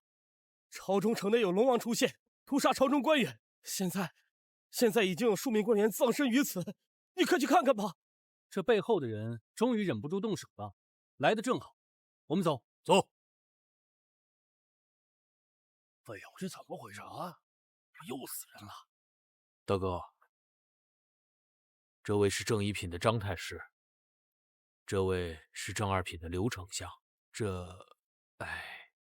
这些人在朝中都是身居高位，凶手今晚真是干了一票大的。不是说龙王杀人吗？哪来的凶手啊？我只相信科学，相信证据，我不相信什么鬼神杀人。大哥，你看，尸体的眼睛瞳孔放大，面部肌肉僵硬。人在被吓死时，因为受到极度恐惧，导致了肾上腺分泌出了大量的儿茶酚胺，这就导致了他的心脏会突然间的加速，血液升高，从而导致了心肌大量的缺氧。你听懂了吗？听懂了，大哥字字珠玑。但是我觉得吧，大哥教咱们说的那个词叫牛逼！牛逼！心跳加速就导致了他的血液如洪水一般冲击了自己的心脏，这就导致了他的死亡。大哥，您怎么看？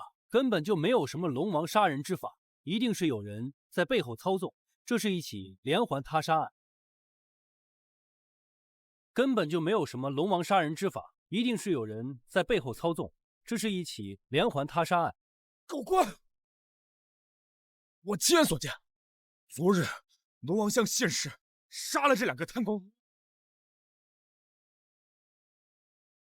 天干物燥，小心火烛。这是龙王现世。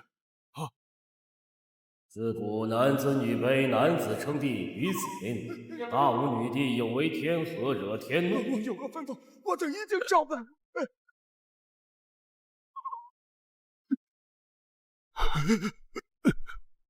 本王受后天之命，降神法，将尔等无德女帝治下贪官污吏处死。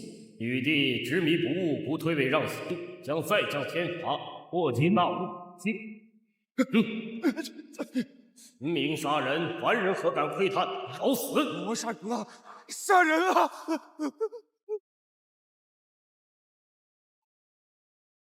狄龙哥哥，莫非真的是龙王现世，替天杀人？根本就没有什么龙王现世，替天杀人，而是有人在背后搞鬼。那大人，你该如何解释？我昨日亲眼所见，龙王像破土而出，这种神迹啊！耳听为虚，眼见为实。但有时候眼睛看到的也不一定就是真的，一切不科学、不合理，都会留下蛛丝马迹。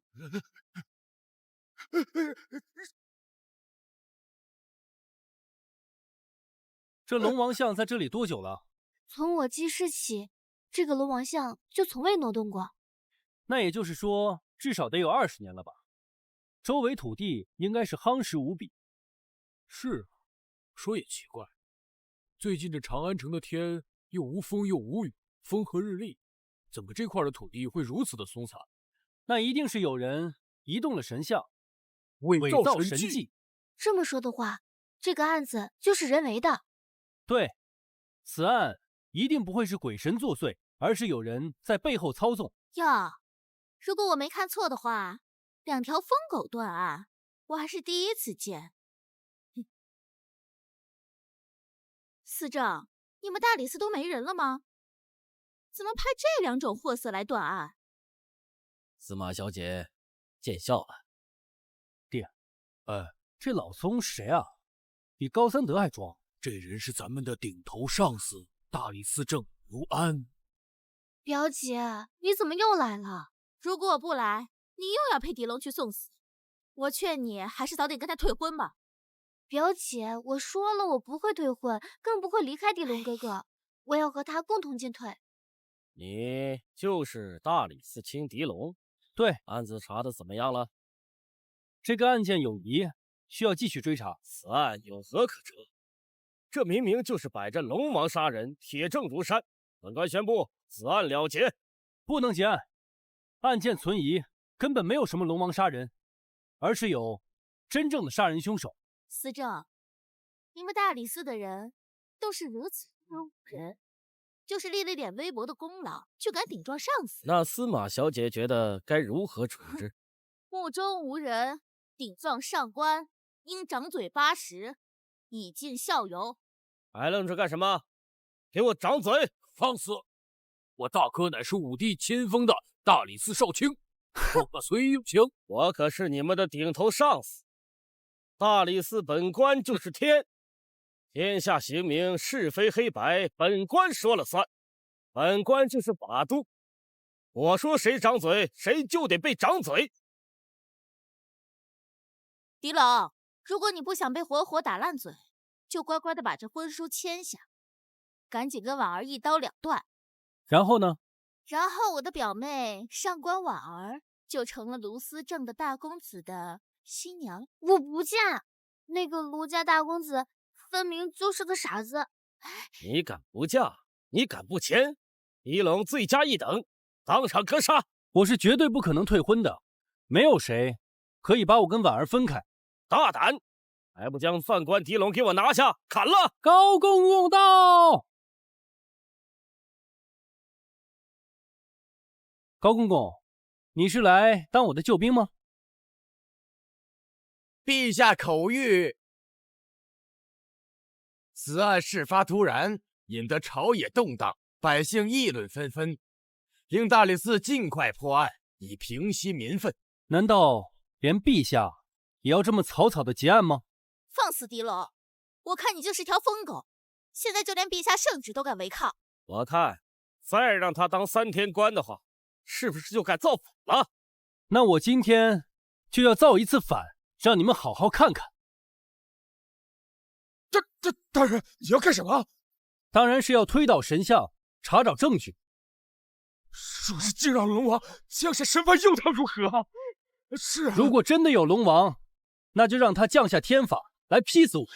大人，万万不可！本官推定了。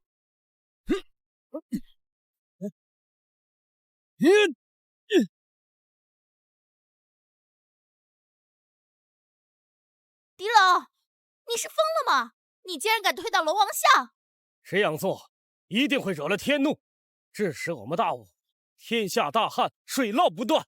你想拖着我大武千万百姓跟着你一起陪葬吗？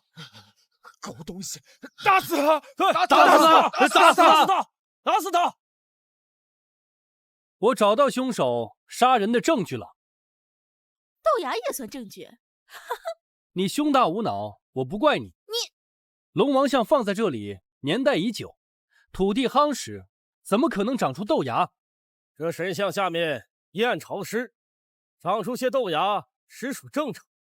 原本的神像受人供奉，周围土地遭人踩踏，土地夯实无比，水滴不穿，火烧不透，怎么可能长出豆芽？现在这块的土地明显是被人松动过，现在就是松散无比。更何况现在连续10日，长安城内并无雨雪，这边的土地反而湿润潮湿，这就是证据。这只能说明一个情况：在1日前，凶手提前到达命案现场，将神像从庙中提前移出，然后放出豆子，回田灌水，等到时机成熟的时候，豆芽长了出来，然后把神像顶了出来，就制造出了龙王现世的假象，这就是龙王现世的真相。当所有人都认为几位大人的死是死于天罚，因为他们贪得无比，降罪于他们，难道不是吗？从始至终，女人都是男人的附庸，哪有女人当皇上的道理啊？女帝当妃，女帝新居登基，女帝当妃，新居登基。你们这几个蠢货，被人骗了，还去替别人数钱。狗官，你在说什么？他还敢耍官威？要不咱们把他弄死算了。反正女帝无德，天下有德者居之，咱们反了吧！反了！狄龙，你是疯了吗？再这么下去，会激起民变，冲击长安城。此等罪过，诛你9族都是轻的。可我说的没错，哪来的龙王现世？哪来的天罚？杀人凶手就在现场。那你说凶手是谁？莫非就藏在人群当中？那你觉得这凶手又是谁？这个凶手身形不明，但有一点我可以确定，这个凶手的身形佝偻，所以他的手印印在了神像的底部。凶手就是你，是你，大理寺司正卢安啊！狄龙，你血口喷人！这就是杀人凶器。用花瓣杀人，亏你想得出。用花瓣割喉呢？你堂堂大理寺司正，不会连曼陀罗花瓣都不认识吧？我来到现场，就发现现场有大量的曼陀罗花瓣，空气中弥漫着曼陀罗花粉的味道。曼陀罗花粉有致幻的作用，这几位大人的死，是因为吸入了曼陀罗花粉的作用，导致了致幻，被自己产生的幻象活活吓死。曼陀罗花粉的作用至少得需要1个时辰才能达到，而这里距离城外最近的距离，快马加鞭也得需要1个小时之上。哦，我知道了，也就是说，种植曼陀罗花的花园一定在长安城内，而这整个长安城内只有一处最适合种植曼陀罗花，而这个地方就是你卢大人的府邸，你就是杀人凶手。就算这曼陀罗花产自卢府，那也不能直接证明卢大人就是杀人凶手啊。就是啊，一定是我的下人偷了老夫的花，蓄意杀人，所以栽赃于老夫的头上。狄大人，女帝陛下还等着老奴复命，你若再拿不出实质的证据，我就治你一个办事不力之罪，进宫当太监，伺候本公公。我那时间正好需要你这样的人才，只要你肯进宫，本公公就培养你当下一任内侍总监官。哎，没有必要啊，你自己留着吧。我有另外一个证据，能够证明他就是凶手。这曼陀罗花瓣碰到自己的手指，会产生一个红色的痕迹，至少在1日内都不可能消除。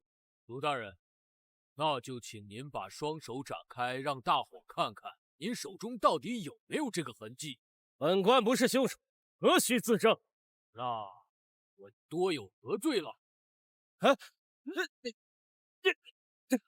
大伙儿来看，这就是证据，铁证如山。你还有什么想说的，卢大人？我就是凶手，但你能奈我何？我的靠山可是当今朝廷左相吴九思吴大人。那又如何？不管是谁得罪了我，都不得好死！立刻赶紧签下退婚书，将你那未婚妻乖乖的送到我儿床上，老夫能够饶你一条狗命。这还不够，狄龙，你还要跪下来，给卢大人赔礼道歉。你自以为聪明绝顶，探案如神，一直以来瞧不起老子的傻小子。是又如何？那老夫今日就将你活活打成一个傻子，让你现世做一条狗，苟延残喘。你做梦！若你还敢不下跪的，那我就让你亲眼看看，让你的亲弟弟替你受罚，千刀万剐，不得好死。若你这都不怕的，那老夫只有亲自上场，当着你的面让你的媳妇好好尝尝做女人的。老畜生，你找死啊！大胆，敢对老夫动手！我打你又怎么了？吴九思，我压根就不放在眼里。他那傻缺儿子，因为犯了错，已经被老子一刀捅死。老夫回乡丁忧3年，竟有发生此等大事。你现在知道，已经晚了。任杰，在，把剑给我拿过来。这是天子剑，天子剑在手，3品以下可先斩后奏，特有此权。你想怎么死？是想砍脑袋，还是从中间直接劈？我都可以满足你。如果你不选，那我就替你选。住手！本相的人也是尔等敢配动的。大人，你来了，救我！狄龙，你当街斩杀朝廷命官，你是嫌自己的命太长吗？赶紧把卢思正放了，否则罪加一等。若是今天杀了我，那你要知道，明年的今日就是你狄家的忌日。立刻放人，否则刚才卢思正说的每一句话都将一一应验。我就是不放，那又怎样？狄大人，给咱家个面子，把人放了。本相自会秉公执法，提起三司会审，给人犯定罪。别给脸不要脸，给个台阶赶紧下得了。把他交给你们，恐怕这个老东西不出3日，便自己大摇大摆的从牢里面出来吧。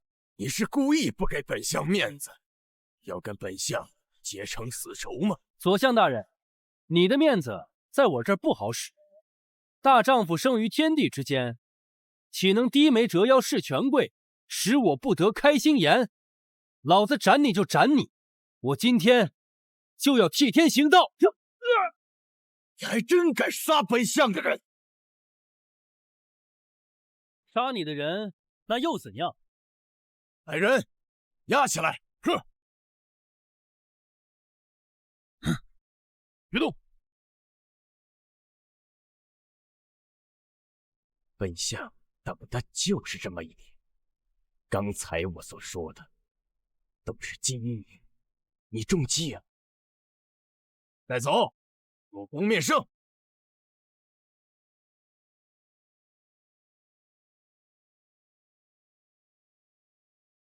老臣参见陛下。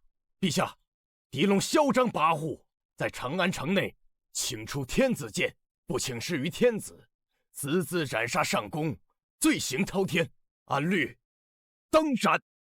按复议。他们这话什么意思啊？不是说天子剑先斩后奏？大哥，你说的是城外，城内没这个规定。你怎么不早说？我没来得及说就……老臣恳求陛下处死狄龙。狄家要绝后了。处死？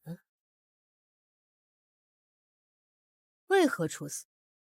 陛下，您的意思是？狄龙连续破获大案，匡扶社稷，忠心为国，一心为民，不仅不罚，反而要赏。即日起，大理寺寺卿狄龙升任大理寺寺正，统领大理寺。谢陛下。陛下，大理寺寺正正三品，他又升官了。陛下，我不可呀！左相是在教朕做事吗？朕的决定无人能改，除了狄龙。微臣告退。哎呀，走了走了，走了呀！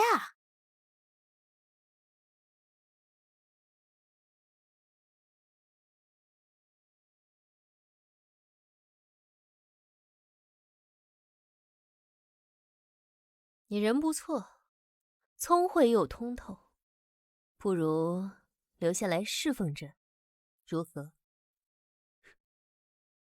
只有太监才能常伴陛下左右，那奴才就赐狄大人入宫当太监。你这个想法不错。那奴才这就去准备。别！朕跟你开个玩笑，瞧把你吓的，淹了多无趣啊！既然你这么合朕的眼缘，不如留下彻夜长谈。我这艳福不浅啊！快呀，快点！陛下已经够快了，那就用力，再用力点。地痞流氓，也不知道陛下看上你哪儿了。知道朕为什么封你为不良帅吗？我大概知道一样。查出案中的谋逆者，你可能做到？这个案件太复杂，咱们还是躺着聊吧。你个蠢货！偷鸡不成蚀把米，硬生生的把狄龙扶上了大理寺最高位。是他万一知道我藏在大理寺的秘密，我密谋多年的计划都将功亏一篑。属下马上就去办，属下马上就去办。大人，出事了！大理寺枯井中发现一具尸体。你个蠢货！偷鸡不成蚀把米，硬生生的把狄龙扶上了大理寺最高位。他万一知道我藏在大理寺的秘密，我密谋多年的计划都将功亏一篑。属下马上就去办，属下马上就去办。大人，出事了！大理寺枯井中发现一具尸体。让开！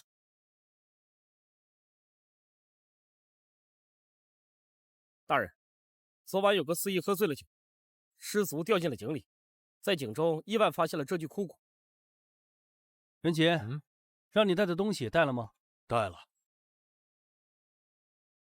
大哥，你看，从这具骸骨的骨骼密度、死亡的时间和腐败程度来看，这具骸骨最少死了4年以上。可正因为如此，咱们才无法得知死者的真正身份。大哥，你怎么看？我有办法能够立即知道死者的身份。不会吧，大人？我的大理寺这么多年，怎么没见过通过一把骨头就能查出死者身份的？你没见过，不代表没有。去给我拿一张宣纸和一块木炭。大人。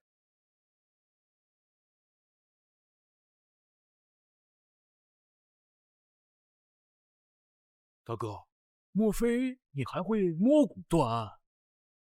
这是摸骨素描法，千骨独一份。这怎么跟594那老婆蛋长得一模一样？没道理啊，这货怎么和594一模一样？莫非他还有个同胞兄弟？这不可能，武家除了女帝之外，只有2个男性族人，老大是梁王，老二就是当朝左相。我知道凶手是谁了。是谁呀？就是本相听闻狄大人在大理寺查案，特地带人过来协助调查，不知道狄大人查的怎么样了？凶手我们没找到，不过大人您请看。左相，这货如果晚死4年，恐怕就能跟你以假乱真吧，甚至可以顶替你的身份。狄龙，想找死吗？左相，你这是狗急跳墙了，想杀人灭口吗？你几次3番挑衅本相，本相今天就杀了你！狄龙哥哥小心！就凭你还动不了我？剑三，你身为女帝的禁卫，不在女帝身边好好保护女帝，玩忽职守，该当何罪？在下不良将剑三，拜见不了帅。梁帅，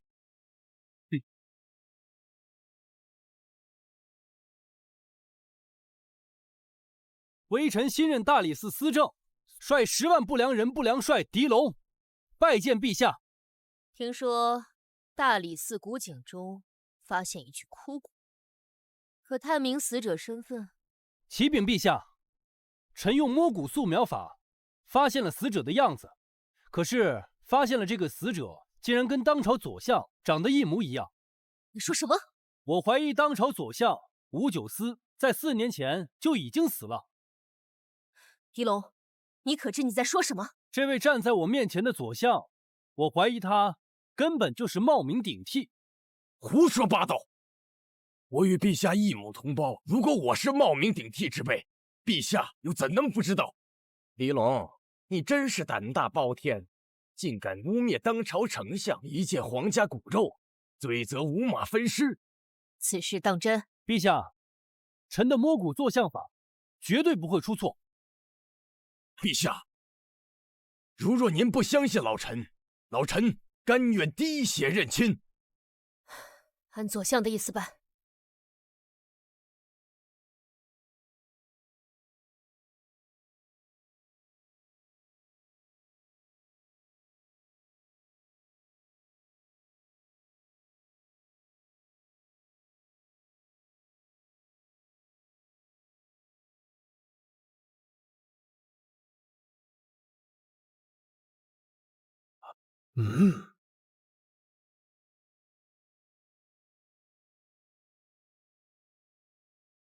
陛下，臣的身份已然确认。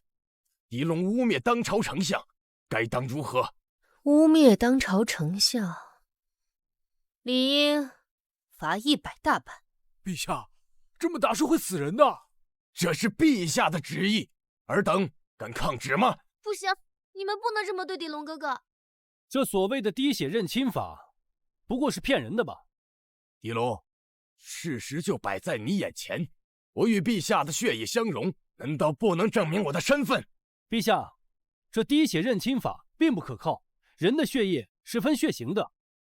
血型？对，人的血液分为 A 型、B 型、AB 型，还有 O 型。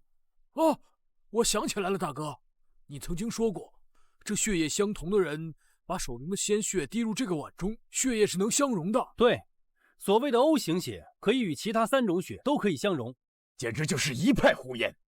自古以来，滴血相融，皆为血迹。我今天就要破了这千古以来最大的笑话。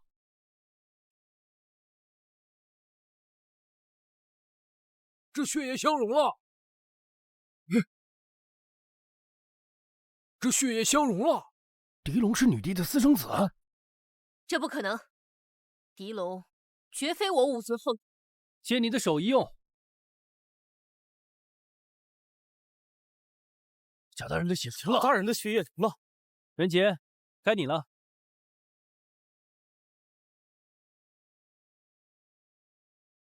这一次结果如何？启禀陛下，臣的血液并不相容。我早在早年间就用土方法测试过了。我的血液是 A 型，我的弟弟是 B 型，所以我们的血液不可能相容。也就是说，大哥、陛下与左相，他们都是 A 型血。对，所谓鲜血才会共融。方才的一场小实验，更好的能够证明这个滴血认亲之法根本就不可靠。按照之前的验法，这整个皇宫都与陛下的血相融一遍，至少得有几千个人能够与陛下的血相融。难道说这几千个人都是陛下的亲人？滴血认亲法当废。现在这滴血认亲法已经作废，你还能有什么办法能够证明你自己？陛下，既然滴血认亲法已然不准，那臣还有一个法子能够证明臣的身份。说来听听。陛下，自古以来还有一个比滴血认亲之法更好的方法，能够让满堂的诸公都能信服。你是说？没错，臣恳请陛下请出5家先祖遗骨，让臣滴骨验亲。放肆！先祖已逝，岂能拿他们的遗骨来滴骨认亲？你这是侮辱先祖！若非如此，怎能证明本相的清白？若我蒙受不白之冤，今日我就是要请出我与陛下的祖先遗骨，让祖先在天之灵证明我是不是武氏师孙。老东西慌了，莫不是狗急跳墙了？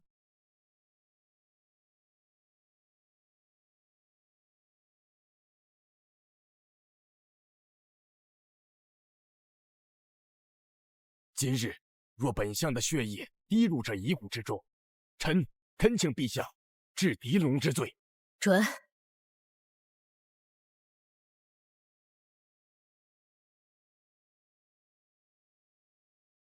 乱臣贼子狄龙，你这次还有何话说？乱臣贼子狄龙，你这次还有何话说？身为大理寺寺正，不思其职，扰乱朝纲，当赐死以赎其罪。恳请陛下立即赐死狄龙。这怎么办啊？剑三何在？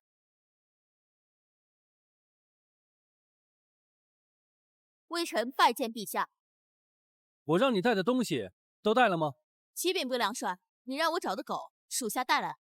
狄龙，你又想搞什么花样？陛下，此骨入土已超过20余载，且下葬时死者的年龄超过80余载。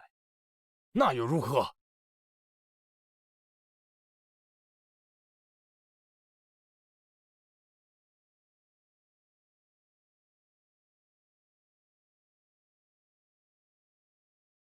狄龙，你疯了吗？你要对我祖先的遗骨做什么？80多岁的骨头，骨质疏松，况且在土地下20余年，早就被土地腐化，就算是一滴狗血滴在这只骨头上，也能够穿透。相容了，这……你若是敢跪在地上，叫这只狗3声爷爷，就算我输，我狄龙甘愿认罪，千刀万剐，不得好死。敢还是不敢？陛下，狄龙他不敢就把嘴给我闭上。剑三，大人，您提前吩咐找到的左相自画一幅。各位请看，此幅书法乃是4年前陛下称帝的时候，当朝左相亲自写给他的。之后，这位大人因为身负重疾，在家卧了半年，未曾出门。后因是陛下的兄长，被认为当朝左相。说的一点没错，那又跟这幅书法有什么关系？当然有关系。我怀疑真正的大理寺少卿在上任的时候就已经死了。荒谬，真是荒谬！那本相又是何人？如果你能按照这幅作品写出一幅一模一样的作品来，就算我输，所有的罪罚悉听尊便。左相，你意下如何？启禀陛下，这4年前所做，4年之后再做，必定有所不同。这主意不可。不可什么？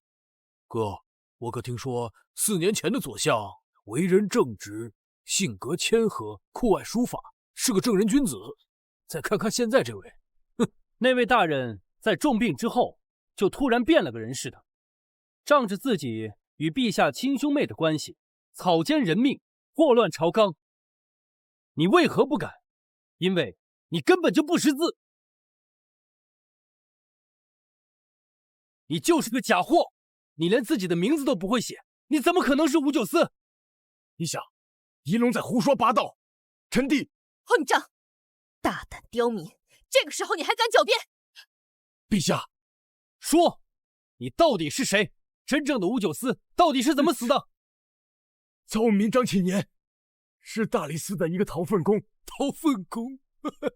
4年前，因贪慕虚荣，将一步登天，趁吴大人不备动手杀，并将其推入其中，毁尸灭迹。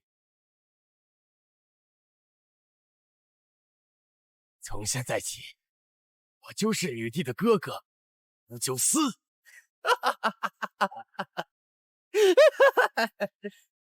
事情的经过就是这样的。难怪这3年以来，朕总感觉兄长像是变了个人，但总碍于骨肉亲情，对你百般忍耐。他就是个骗子，骗了陛下，骗了满朝文武整整4年。各位文武百官，这个张启年该判何罪？我检举张启年通缉叛国，私贩兵器给外邦。这是前4年来收集的左相78条罪状。陛下，你们都是我养的一条狗，还敢反咬我一口？去你的吧！哼，天作孽，犹可恕；自作孽，不可活。你所犯下的罪，朝野皆知。我只是替所有被你害的人讨回一个公道罢了。来人，扒了他的官服，斩立决。是，陛下，陛下饶命啊！陛下，陛下饶命啊！陛下，走，陛下，陛下，陛下饶命啊！别动！陛下，陛下，下官请左相升天。你个狄龙，你别得意，迟早有一天你会跟我同样的下场。我在九泉之下，我等着你。快走！狄龙，你不畏强权，断案如神，真乃我大武朝的王所之事。狄龙听封，朕封你为东宫洗马，入住东宫，辅佐太子。谢陛下隆恩。东宫洗马？什么是东宫洗马？以臣弟了解，应该就是给太子洗马。原来这太子洗马不是给太子洗马的，而是一种官职。接下来，狄龙哥哥除了在大理寺之外，还需要给太子处理政务。太子殿下已经在里面等候二位多时，赶紧进去吧。走。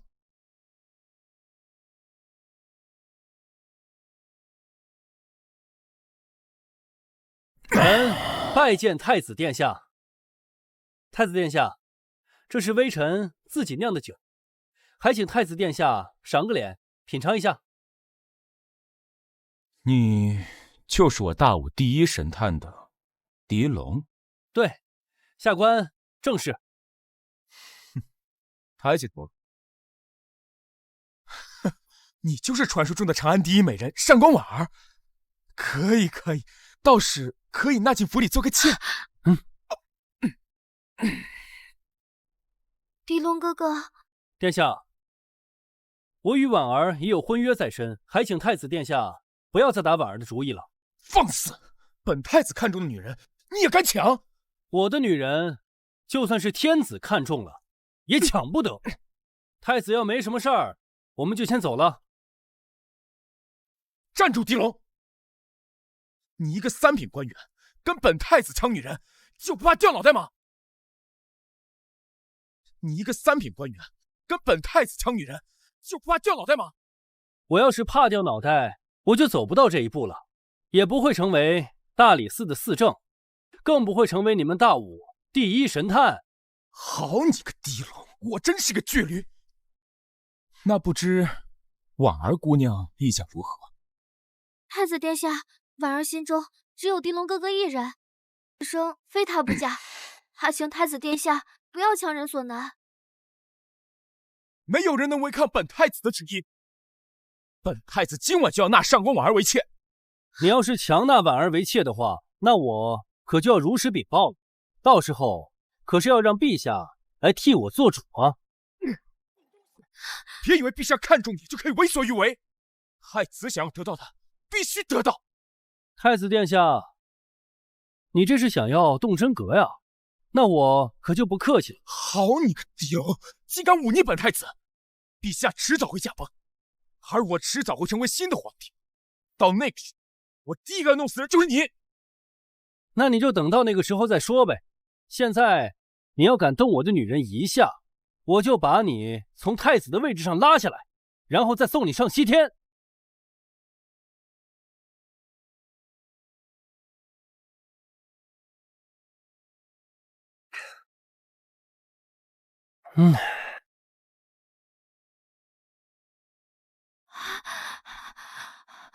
不好了，不好了！太子殿下，他死了！什么？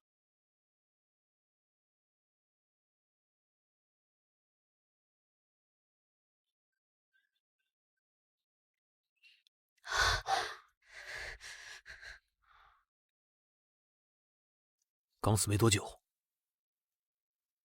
嘴唇青紫，口中有大量白沫，这是中毒的迹象。空气中酒味弥漫，太子应该是中毒而亡。大哥，你怎么看？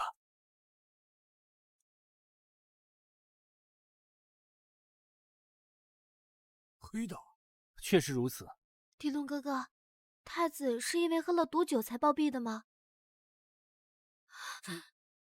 狄龙哥哥，这酒不是你之前送给太子的那坛吗？看来藏在背后的人又忍不住出招了。张公公到！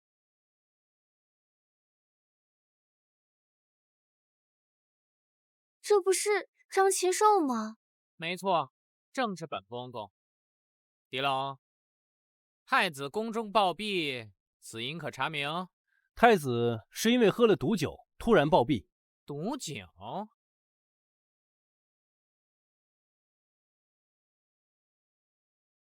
此酒从何而来？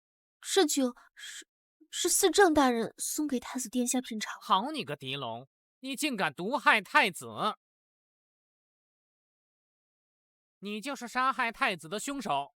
张禽兽，你仅凭一壶酒就断定凶手，那我是不是也可以凭一泡尿就说你随地大小便呢？你，还有就是啊，你在割了之前好歹也是我们大理寺的牙祖，难道你办案就这么草率啊？放肆！狄龙，你可知道咱家是谁？这咱家还能是谁呢？还不是没了伴的阉狗。高三德病疾而亡，我受梁王举托，已成为新任内侍监总管。现在可是陛下眼前的红人，今日也是奉陛下之命来查太子死因，而太子是喝了你这毒酒而死。狄龙，我看你是跑不掉了。原来说了半天，你还是个阉狗啊！你给我拿下！谁敢动我大哥？这位张公公，你才刚割了几天，就一下子升到这么高的位置，你能不能告诉我，你身后是谁啊？你还算聪明，你猜到又如何？你就不怕我告诉陛下？你先有命活着再说吧。狄仁杰，我奉的可是陛下口谕，你若再敢阻拦，本公公势必让你们3个人尸骨无存。来吧。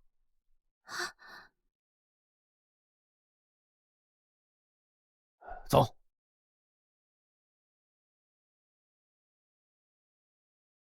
狄龙，你落到我手里，你还想活着出去？嘿嘿嘿嘿，嘿！你害我父亲午门问斩，嘿！你害我入宫为奴，嘿！你害我们张家从此断了官位，断了香火。那是你罪有应得。行，我今天就让你尝尝这伤口撒盐的滋味。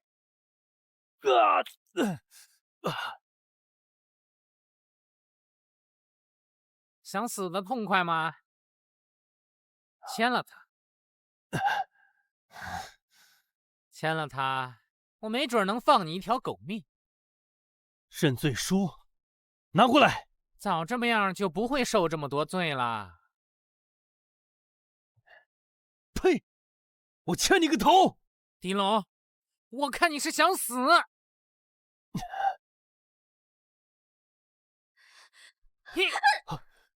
婉儿，你怎么过来了？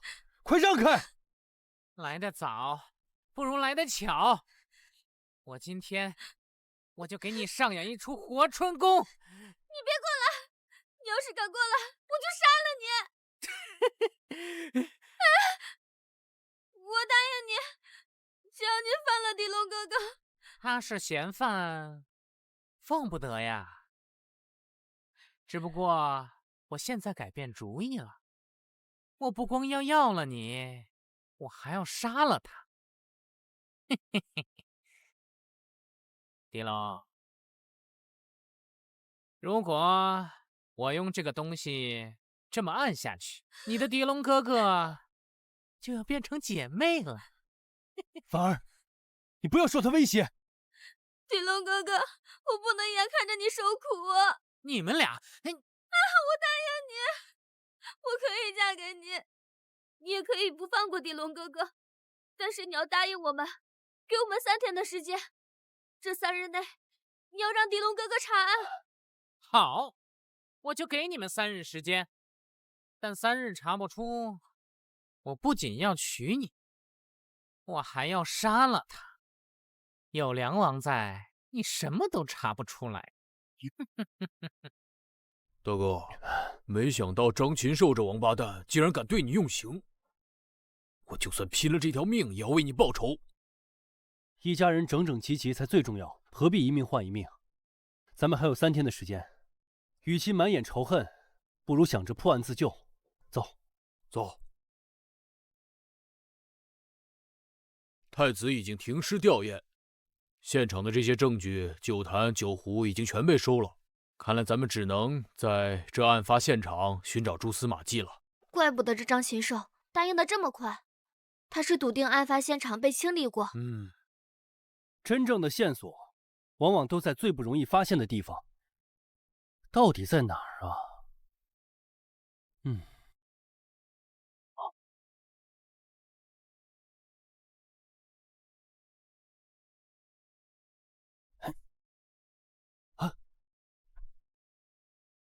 咱们在案发现场的时候只找到了酒坛和酒杯，但是谁又能直接将酒壶中的酒直接倒入杯中呢？这其中必定会经过酒壶。对的，我知道了。死者在死的时候，他的肌肉会松弛。这个太子一定是一只手拿着酒杯，一只手拿着酒壶，他的两只胳膊自然脱落，就导致了这个壶滑到了椅子下。线索一定是在这个壶里面。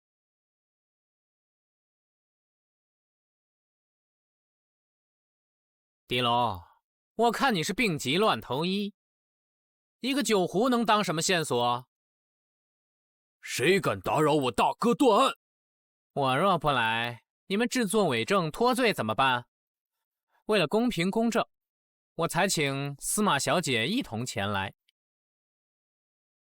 观看狄龙破案。今日张公公特地请我来见证，就是为了看你这条野狗为了活命慌不择路的样子。我倒要看看你怎么破案。线索就藏在这鸳鸯酒壶之中。鸳鸯酒壶，我倒要看看是个什么东西。此壶中间有一层隔断，将壶一分为二，可以盛放两种不同的液体。这个壶叫做鸳鸯壶，又叫两星壶，又名良心壶。凶手就是利用这个特点残害了太子，还把罪名嫁祸给我，真是一箭双雕啊！这种鸳鸯酒壶在世家贵族中乃是常见，也是一些人千杯不醉的利器。你若说这当中藏有毒酒，我自然是不信。任杰，拿酒杯。大哥，酒杯。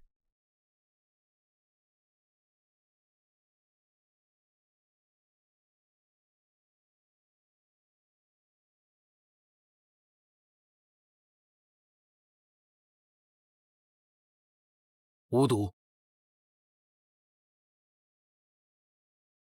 怎么还是无毒？自己打自己脸的滋味如何呀？啊！黔驴技穷，竟会说一些糊弄人的话，还是乖乖束手就擒。狄龙哥哥，这怎么回事啊？要不你再试试，你的推论一定没有错的。这还是无毒。如今这线索已断，我再给你3日，你也查不出真相。不如乖乖将婉儿嫁给我，自己上黄泉路。你个没根的东西，还想觊觎我的女人？放肆！张公公现在可是陛下身边的红人，你胆敢这样说话？今晚杀狄龙，睡婉儿。这不可能，这酒壶明明是鸳鸯酒壶，太子也是因为中毒而死，怎么会没有毒呢？哦，我知道了，这两种酒虽然无毒，但是将两种酒放回一块儿就会产生剧毒，太子也正是因此而死。那你就试试。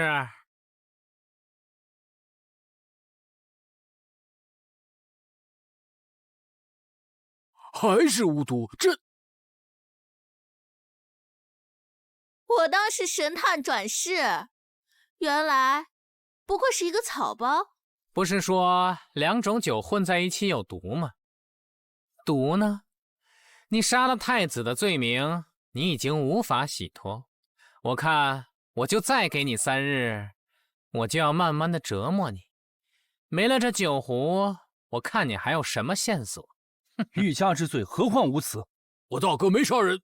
杀不杀人，可不是凭你一张嘴就说了算的。婉儿，你若想活命，现在就跟我离开。如果你还是执意跟他厮混在一起，那真的连我都救不了你了。我与狄龙哥哥生死与共。我看你就是敬酒不吃吃罚酒，我就再给你3日。3日之后，我必娶婉儿，将其凌虐致死。我们走。放心，有我在。大哥，这怎么办？3日之后就……放心，我不是坐以待毙的人。况且，我也不会让我的女人陷入囹圄。任杰，你去大理寺把这10年的封赏悬案全都给我拿过来。这3日，我们不查线索，只查悬案。大人太冤了，大人，大人太冤了，大人太冤枉了，大人。什么案件？赶紧说！哎呀，你家那情况我也说出来啊！大人，小人牛丢了，真没有干这个事。我下午出去办事，回来牛就不见了，羊也丢了呀！哎呀，你怎么又来一次？是不是你自己吃的？这个能干嘛？这事我管不了，羊也丢了，你去找。你的头啊！哎呀，就是他偷了我的牛，他成是他。不是他，我感觉应该不是他。你说为什么呀？是那个吧？肯定是这样。哎呀，累死我了！大哥，仅仅3个昼夜，你居然连破了78宗命案，你真是太厉害了。对呀，狄龙哥哥，你现在的美名传遍长安城。这个呢，是百姓自发的万民书，要对你歌功颂德。好戏才刚刚开场，今晚我定要戳破一切阴谋。王爷，这3日之期马上就到，这狄龙可蹦跶不了几天了。混账东西！你说，回王爷，现如今整个长安城都在议论狄龙，已经他不分昼夜连破奇案的事情传得绘声绘色，更有甚者说他是阎王转世，能夜审阴阳。胡说八道！那个废物，怎么可能是阎王爷转世？此事等不得了，必须马上除掉狄龙，今晚就动手。听闻狄龙的未婚妻如花似玉，是京城第1大美人，让本王先享受享受。就在里边睡着呢。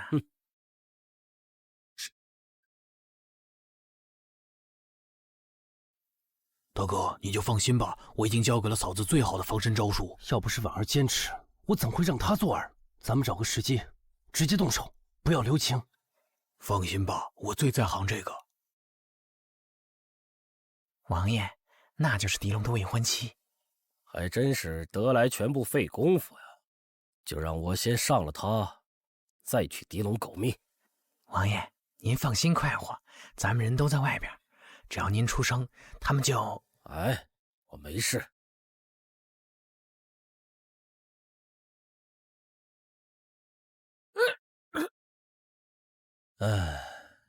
不愧是京城第1大美人。醒了，醒了更好。你越挣扎，我越兴奋。你干嘛？阎王圣天，阎王圣天。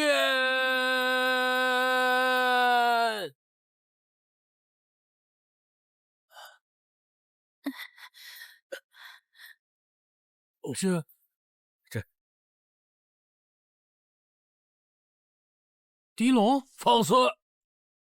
此乃阴曹地府，堂上之人乃是新晋阎王，弄虚作假。世上本无鬼神，何来阎王？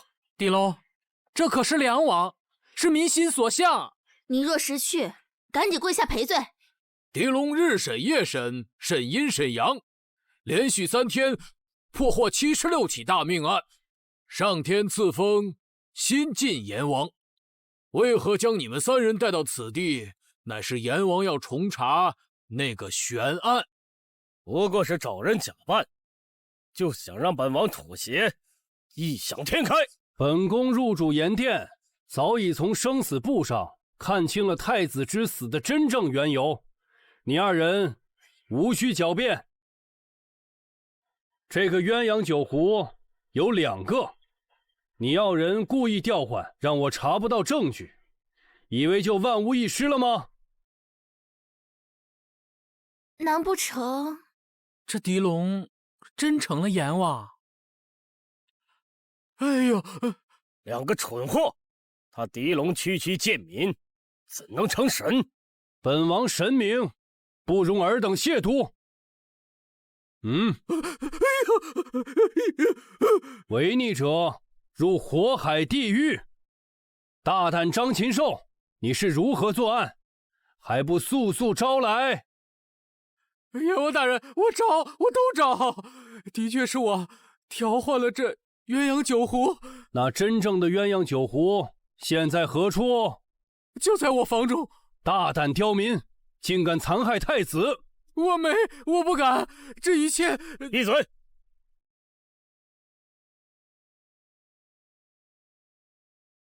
区区鬼火的把戏就能把你吓成这样，故弄玄虚，装模作样，本王今日定不轻饶你！白灵，狄龙，你好大的胆子！事到如今还敢嘴硬，梁王，我看你是不见棺材不落泪呀！我倒要看看，你还能耍出什么把戏？这可是在地府，看看你的身后，太子的冤魂已经来找你报仇了。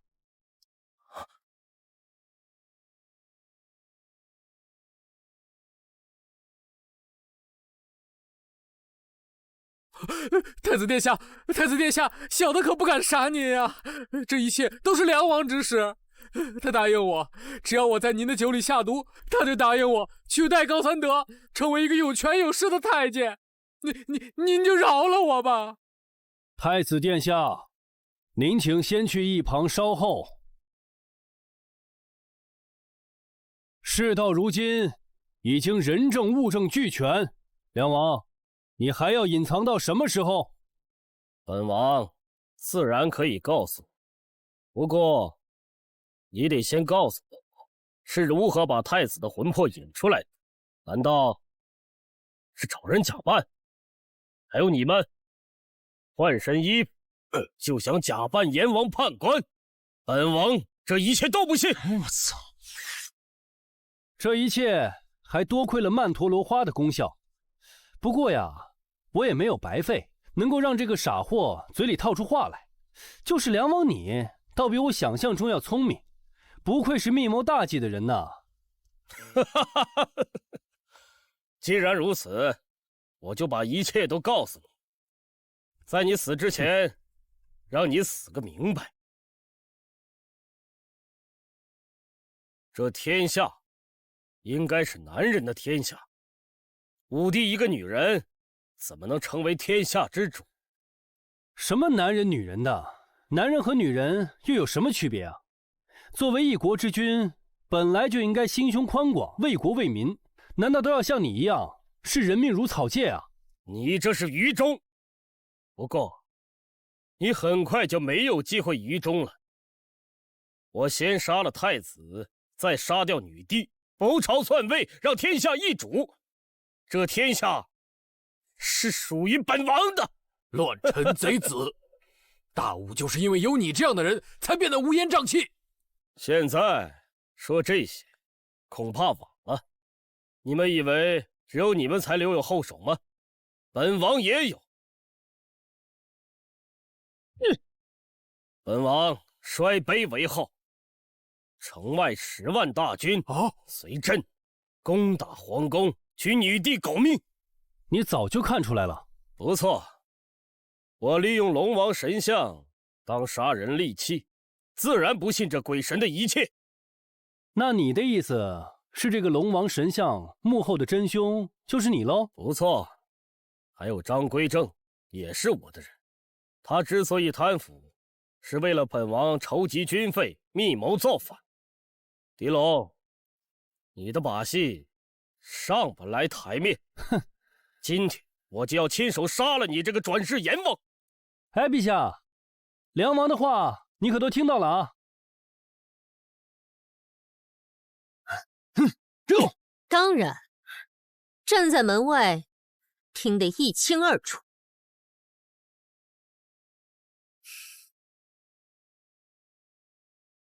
真当朕会被你蒙蔽双眼，混淆视听吗？不可能，我已经派人围住了皇宫，围住大理寺。你是怎么进来的？因为今日的一切都是朕和狄爱卿精心策划的一场大戏。不可能，为的就是揪出隐藏在朝堂之上的谋逆之人。梁王，你的人已经被不良帅秘密调入长安的10万不良人悉数拿下。梁王，你现在已经是孤家寡人一个，你输了。梁王表面看上去不争权夺势，忠心耿耿，背地里却是此等败类。哎，这乱臣贼子刚刚所说，已经被我等悉数听入耳中。陛下就该将此人乱棍打死。不可能！我怎么会输？我怎么可能输？哼，你怎么不会输啊？你现在就像个落汤狗一样。哎，梁王，你就别挣扎了，认输吧。把梁王押入诏狱，每日割肉为刑，游街示众。是，走。从犯张禽兽，择日问斩。是，起来。至于你，搬弄是非，陷害我大武忠良，乱棍打死。至于你，搬弄是非，陷害我大武忠良，乱棍打死。拖下去。走。女帝饶命！奉天承运，皇帝诏曰：大理寺寺正狄龙判案有功，夜审阴阳，百姓请愿，特赐大武第一神探之名。往后步履上殿，赞拜不明，一人之下，万人之上，钦此。微臣谢主隆恩。快请起。来，朕已为你二人下旨赐婚，下月初是良辰吉日，择日完婚吧。谢主隆恩。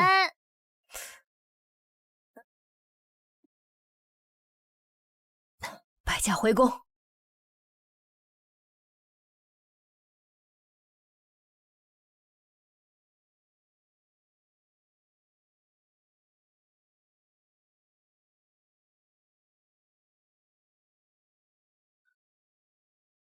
婉儿，我终于可以娶到你了。从今以后，举案齐眉，白头偕老，共度余生。要不，我们就寝吧，早点为仁杰生个大胖侄子。大哥，大哥，不好了！怡红院数百名姑娘竟一夜之间集体自杀了。去命案现场。